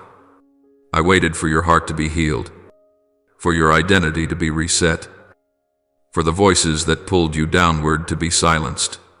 I waited for the spiritual atmosphere to be cleansed, for invisible chains to be loosened, for restraining orders to be revoked, for doors to open without being pulled shut again by old anxieties. When the atmosphere is clean, what is good can arrive without being contaminated. Now, there is nothing standing in the way anymore, not because the enemy has disappeared, but because it has lost its authority. Not because the system has suddenly become lenient, but because I have set everything back into proper order. You will notice that the things which once made you hesitate no longer carry the same weight. You will make decisions with peace rather than pressure. You will walk with a steady breath instead of haste. And within that rhythm, I will continue to add, not in a way that overwhelms you all at once, but in a sustained pace that allows you to build. Remember this, so your heart does not waver when good things begin to arrive. My miracles do not cancel discipline, they complete it. I do not make you lazy. I cause your efforts to bear fruit. I do not replace your stewardship. I give you the conditions to steward in freedom. You will learn to see money no longer as a source of security, but as a tool that serves good purpose. You will give without trembling, receive without shame, and keep without fear of loss. If at any point you find yourself asking, so what should I do now? Keep it simple. Remain in trust. Do not rush to tell everyone. Do not rush to prove anything. Do not speed up out of fear of missing the moment. Do well the part that belongs to you today. Be faithful in small things. upright in your decisions, gentle in your heart. My part is to arrange what you cannot control. When you keep your heart at rest, I keep the way open. In the days ahead, you may see the pieces coming together very quickly. Do not panic at the speed, rejoice in the order. I am not pushing you to run, I am leading you at the right pace. And if you happen to fall a step behind, I will not abandon you. I will adjust the timing. I am the one who calibrates time better than anyone. I know when to accelerate, when to pause, and when to wait one more beat so that what is good does not become a burden. When you look back on these weeks, you will not only remember the numbers that changed, you will remember the return of peace. You will remember the clarity in your mind. You will remember no longer reacting from old fear. And you will understand that what I have been doing is not merely resolving finances. I am placing you on a new foundation, one where you live by trust, not by tension. So let your heart open. But do not rush. Receive. But do not panic. Walk. But do not run ahead. I am at work more clearly than you imagine, closer than you think, and more perfectly timed than you ever hoped. When you ask why everything seems to be happening so fast, I will smile and remind you, it is not fast. It is on time. And that appointed time has come when your heart is ready, when the atmosphere has been cleansed, and when nothing remains to prevent you from stepping into what I prepared long ago. Right now, something very deep is taking place, not loud, not showy, but decisive. An old cycle is being broken in your own life. The cycle of ongoing lack, of worry feeding upon worry, of fear passed down from one generation to the next, no longer has the right to continue. You are not the next link in the chain of scarcity. You are the place where it ends, through you. A different current is beginning, a current of sufficiency, of peace, of restored order. This is not happening because you are luckier than others, but because I have chosen you as the place where an old story ends and a new one begins. You will begin to see freedom in your children's eyes. Not freedom in the sense of having whatever they want, but freedom from the constant anxiety that once haunted you. You will realize that they are not growing up in the tense atmosphere you once endured. They do not have to overhear whispered conversations about money, nor feel the heaviness whenever a bill comes due. You are giving them an invisible yet priceless inheritance, a sense of safety. And that inheritance begins with the order I am restoring within your own household. That home, not merely four walls, will no longer be weighed down by financial worry. You will feel the atmosphere change. Conversations will grow lighter. Meals will no longer be rushed by tension. You will notice that you no longer calculate every breath, every small decision, every passing day with the question, will it be enough? I am lifting a burden that has clung to you for far too long, so that your home can once again become a refuge, not a battlefield. You will see very specific, very ordinary signs, things you once didn't dare to dream too big about. A full refrigerator will no longer be a rare moment, but a familiar state. The dining table will have enough to share. Essential items will no longer have to wait for when there's money. You will begin to realize that sufficiency is not a luxury, it is the proper order I have appointed for you. And when you look at your bank account, you will see it in the positive, not merely as a number, but as a feeling of release. The feeling that you are no longer standing on the edge, no longer startled every time you check. But the greatest change is not in the numbers. The greatest change is the return of peace. It comes like waking up after a long, drawn-out nightmare at first, disoriented, still afraid that everything might come rushing back, and then slowly realizing you are standing in a new reality. You will notice your heartbeat slowing. You will sleep more deeply. You will feel that mornings are no longer as heavy as before. This peace is not temporary. It is the result of knowing that you no longer have to carry everything alone. I created you for abundance. But, my beloved, when I speak of abundance, I am not speaking only of money. Money is just a small part of the picture.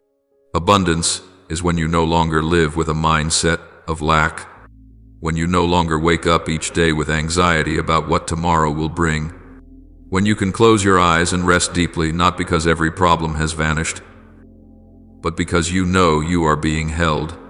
Abundance is when you dare to smile again, a smile that is not forced, not defensive, not hiding.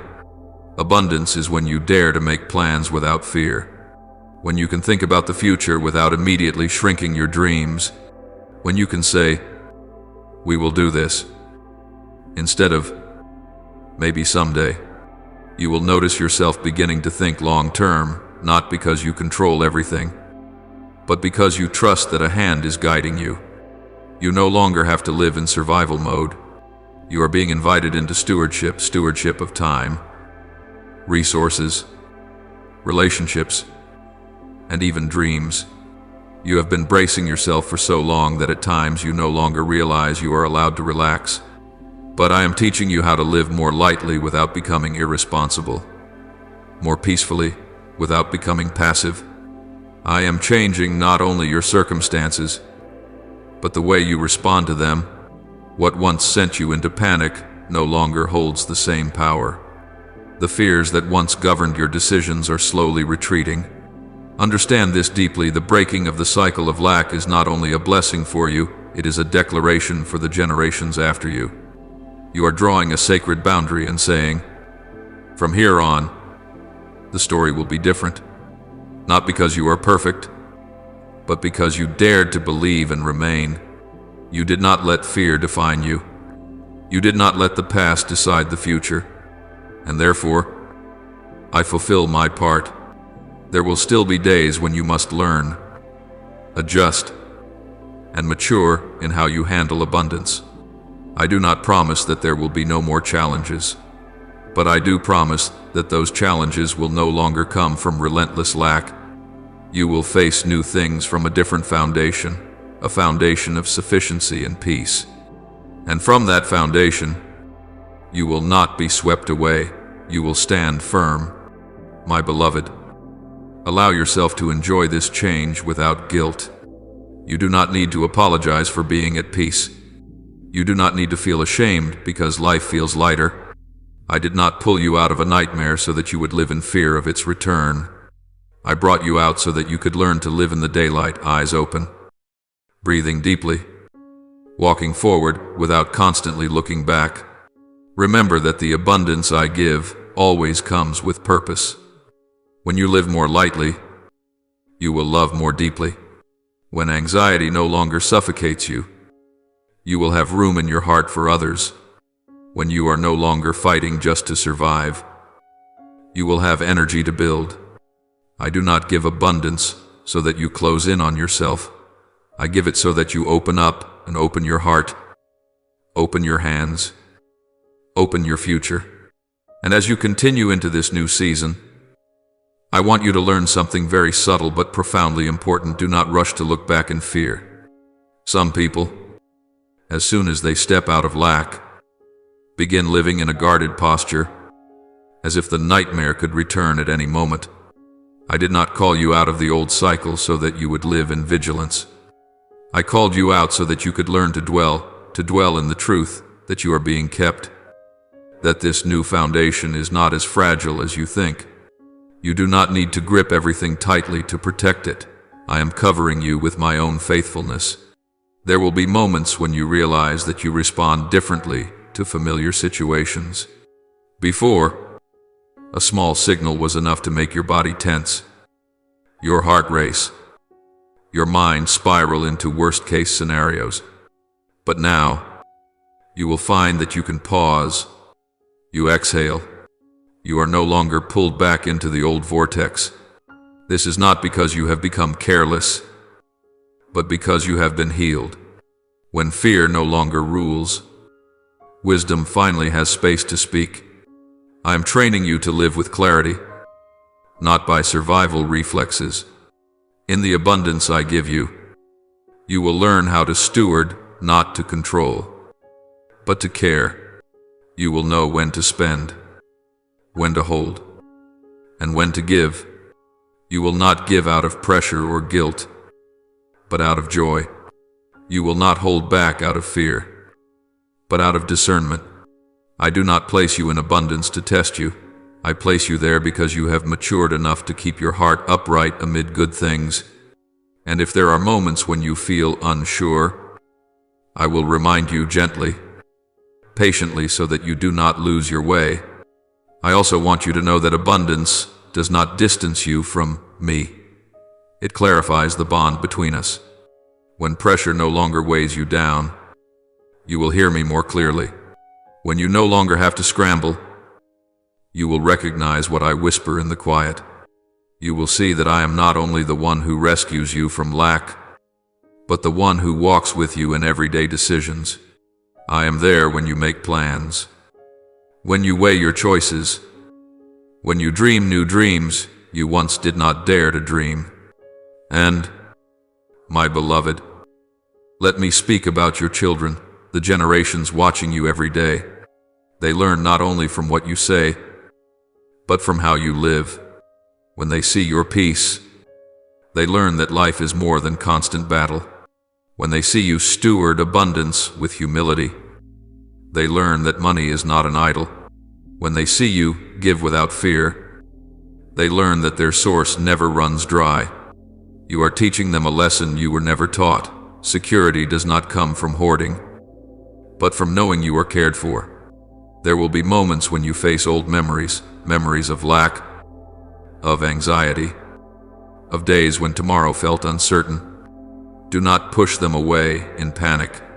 Look at them with new eyes. You no longer stand there. You are here in a restored present. Those memories do not come to pull you back. They come to remind you how far you have come. And when you remember, let your heart be grateful, not bitter. Grateful that you did not collapse. Grateful that I did not leave. Grateful that the story changed course. In this season, I will also invite you to widen your heart in new ways. You will meet people who need the comfort you once needed. You will hear stories that mirror your earlier path, and you will realize that what you endured was not wasted. It has become a language through which you can reach others. I did not pull you out of lack so you would forget those still there. I pulled you out so you could become a bridge, not through long sermons, but through a presence that understands without judgment.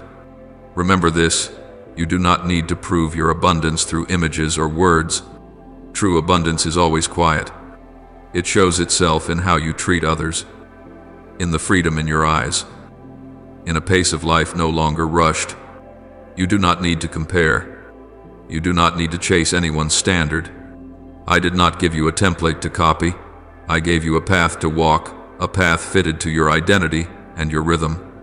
There will be times when you are tested in a different way, not by lack, but by choice. The choice between moving fast or going deep. The choice between display or discretion. The choice between keeping a soft heart or letting success harden it. I trust you because I have seen your faithfulness when you had nothing. The one faithful in little will be faithful in much, not because they are better, but because they have learned to place me at the center. And if you miss a step, do not be afraid. I am here to realign, not to condemn. You will also learn something new about joy. Joy will no longer be a rare visitor that comes and goes. It will become a baseline state, a lasting lightness, a laughter that returns without strain. You will notice yourself laughing more easily, forgiving more quickly, and resting more truly. That is not a sign you are becoming weak.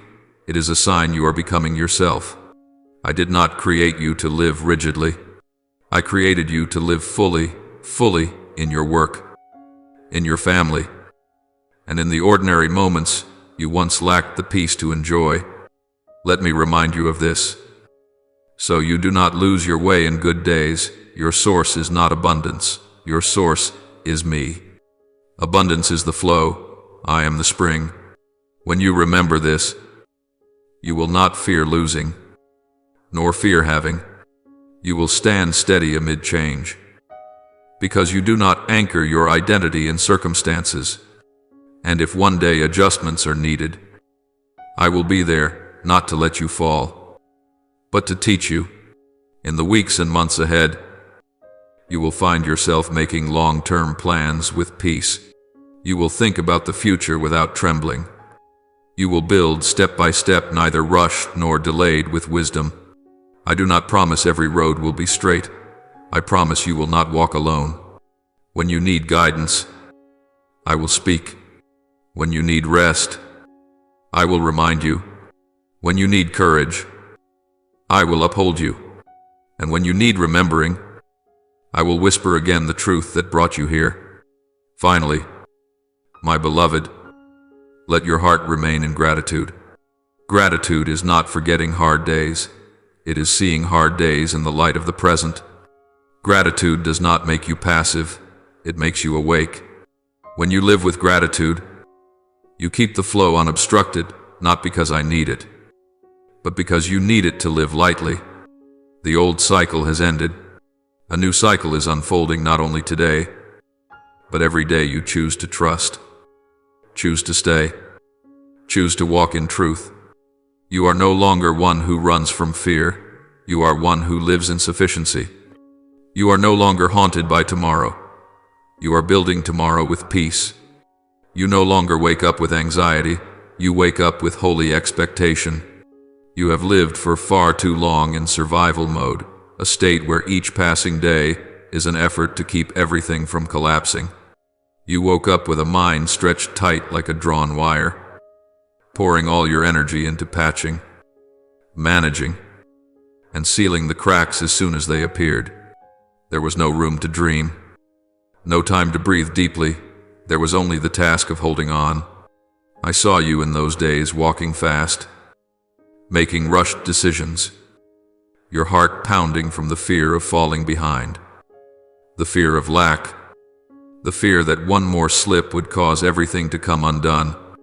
You did the best you could, and I do not take that lightly. But my beloved, survival is not the place you were created to remain.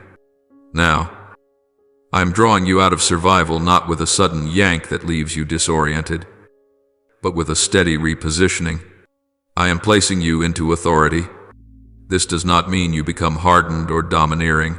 It means circumstances no longer control you. You no longer react from fear. You act from guidance. You no longer run, seeking permission to exist. You walk as one who has been entrusted with authority. For you are my child, and the child of a king does not beg for scraps, does not beg for attention, does not beg for opportunity, does not beg for pity.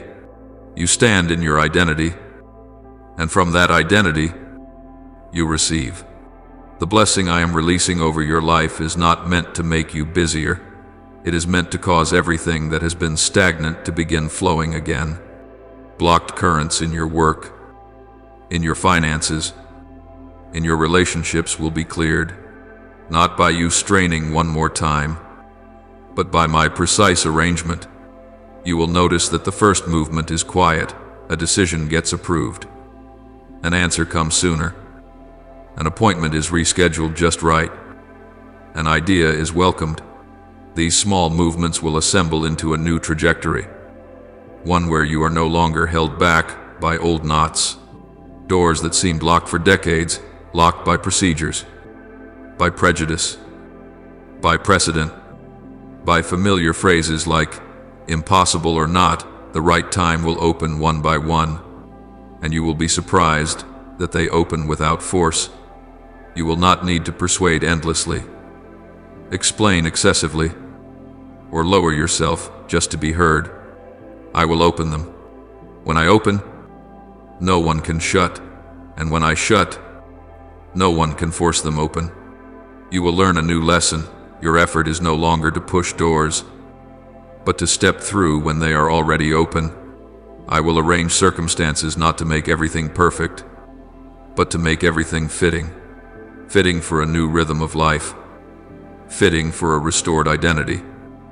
fitting for the capacity to steward that I am building within you. You will see the pieces fall into place, timing aligns, resources align, people align. What once was always almost will no longer be almost. It will arrive. Plans that had to shrink because of fear of lack will open with wisdom, not recklessly, not hesitantly, but with steadiness. I will also place the right people along your path. Not all of them will stay long. Some come to open a door, some to confirm, some to walk with you for a season. You will recognize the difference. New relationships do not drain you, they nourish you. Encounters no longer pull you into old cycles, they move you forward. You will no longer have to guess who is who through weary intuition. You will have a clear peace within a quiet but unmistakable yes. And my beloved, I will do something that will surprise you. I will even use people you never expected to extend favor to you. It may be someone you are not close to, someone you once thought was irrelevant, someone you never imagined would stand on your side. I touch them in my way, reminding them, stirring their conscience, widening their vision so they act at the right moment. You do not need to maneuver behind the scenes. I work behind the curtain. When favor comes from sources you did not anticipate, you will know it is I, so that you do not credit yourself. This repositioning will also change how you use your energy. Before, you spent energy preventing collapse. Now, you will spend energy building. Before, you lived in alarm mode. Now, you live in discernment. You will find yourself with energy for things you once had to neglect: listening, creating, caring, resting. This is not luxury. It is the mark of authority. Those who carry authority are not frantic, not hurried, not pulled by every noise.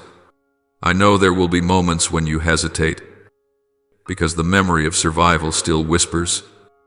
Be careful, don't trust too much. When that happens, do not blame yourself. Stay. Allow your heart to learn a new rhythm. Survival taught you to grip tightly. Authority teaches you to open your hand at the right time. You will not lose what I give when you open your hand. You will multiply it. You will learn to give without trembling, to receive without shame, and to keep without fear of loss, because you know your source is not in numbers, but in me. The movement ahead is not a reckless surge. It is a steady current. You will feel your rhythm of life change, clearer decisions, deeper sleep, laughter returning. You will dare to make long-term plans, not because you control the future, but because you trust. Trust that you no longer have to fight to survive. You are walking to steward what I entrust to you. Trust that if adjustments are needed, I will adjust. Trust that if another pause is required, I will keep your heart at peace. Remember this, so you do not return to old paths. Authority does not need to prove itself. You are not required to explain yourself to everyone. You do not need to persuade those who do not wish to understand. You walk with a grounded humility, neither flaunting nor hiding, neither anxious nor afraid. When you are in the right position, favor speaks for itself. When you move in the right rhythm, doors open on their own. When you stand in the right identity, resources find their way to you. And when you look back on the season of survival you have passed through, you will no longer call it lost years. You will call it a school, a place where you learned perseverance, faithfulness, and how to listen. Yet you were not created to remain in school forever. You were created to step into a role. The role of a child entrusted with authority, of a steward with a tender heart, of one who walks in peace without losing desire. So, my beloved child, rise not in tension, but in trust. Walk forward not to beg, but to receive. Look ahead, not with old fears, but with holy expectation. I am making a way. I am placing people. I am arranging circumstances. and I am releasing favor at the right time, in the right place, in the right rhythm, so that you no longer live in survival, but in the authority I ordained for you from the beginning. Now, pray, loving Father. Today I come before you not in strength, nor with tidy answers for my life. I come with shoulders worn from bracing, with burdens I have carried for so long that I no longer remember why I began carrying them. There are debts not written on paper, but etched into my short breaths, into sleepless nights, into mornings that greet me with anxiety already waiting. I have grown used to living in a state of self-reliance, having to manage, to keep my balance, to prove that I am fine, even when inside I am empty. Today, I lay everything down before you, not because I have resolved it all, but because I no longer have the strength to carry it. Please remove from me the burdens that are not mine, the responsibilities I accepted out of fear, fear of failure, fear of being left behind, fear of not being enough. Please clear the path I once believed was tightly locked, and teach me to trust that my life is not governed by pressure, but guided by your loving hand.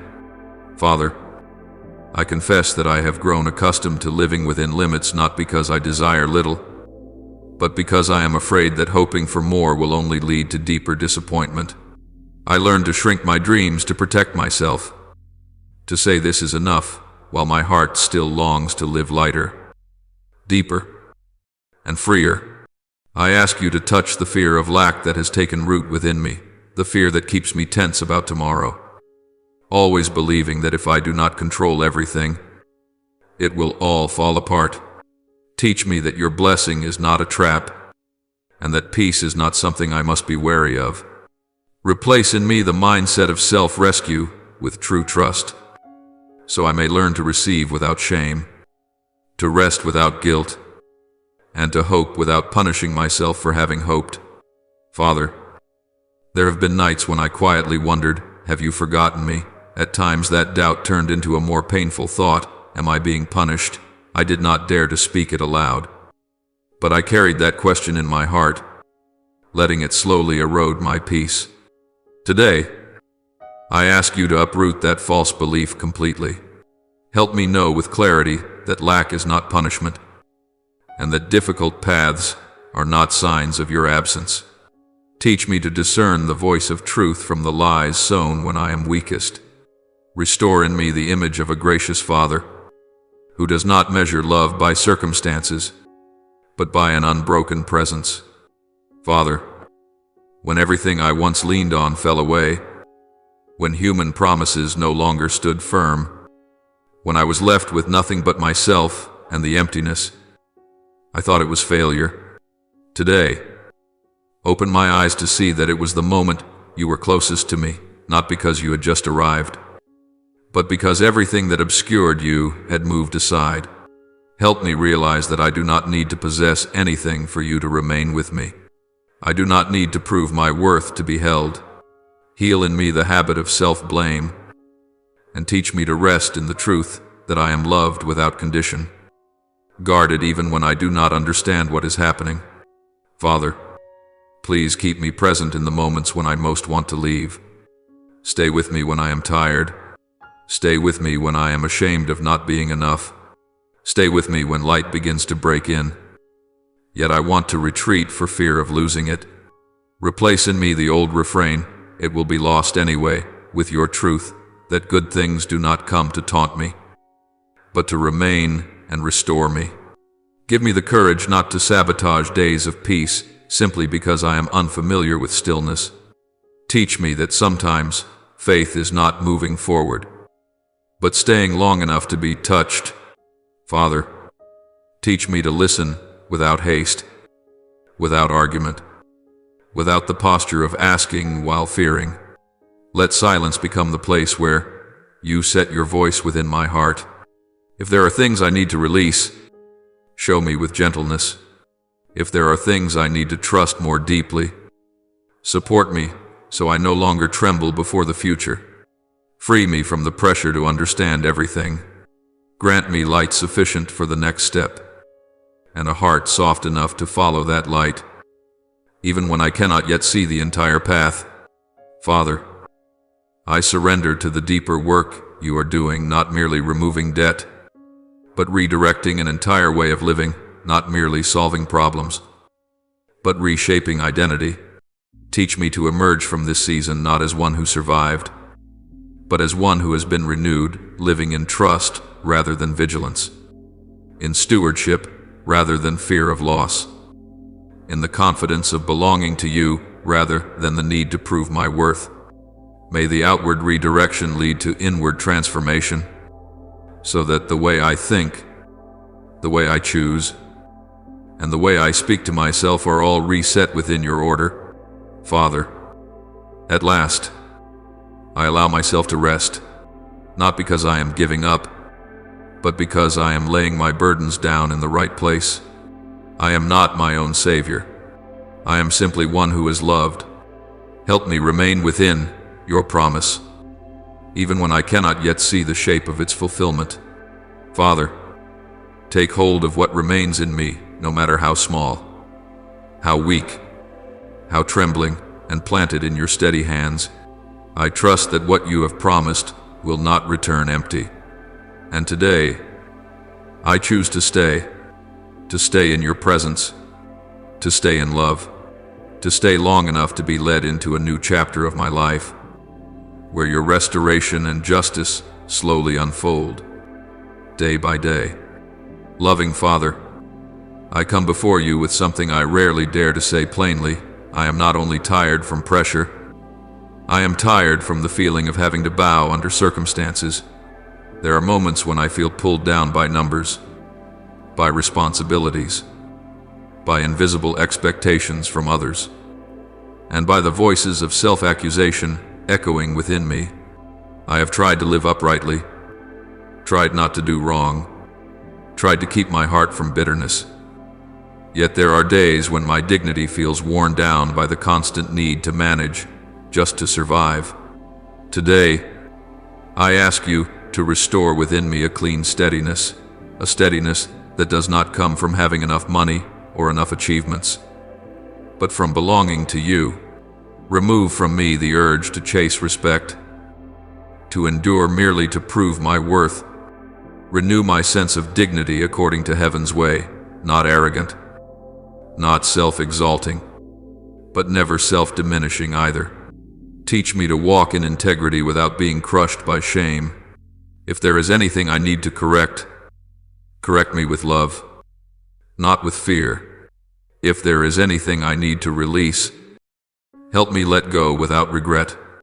And if there are doors you are opening for me, grant that I may step through them with the right posture, not submissive, not rushed, not greedy, but calm, clear, and full of trust. Grant me wisdom to steward everything you place in my hands, whether little or much, with gratitude and purity of heart. Help me remember that blessings are not given for display, but for stability, not to make me forget my source, but to enable me to support rightly, help at the right time, and live generously without emptying myself.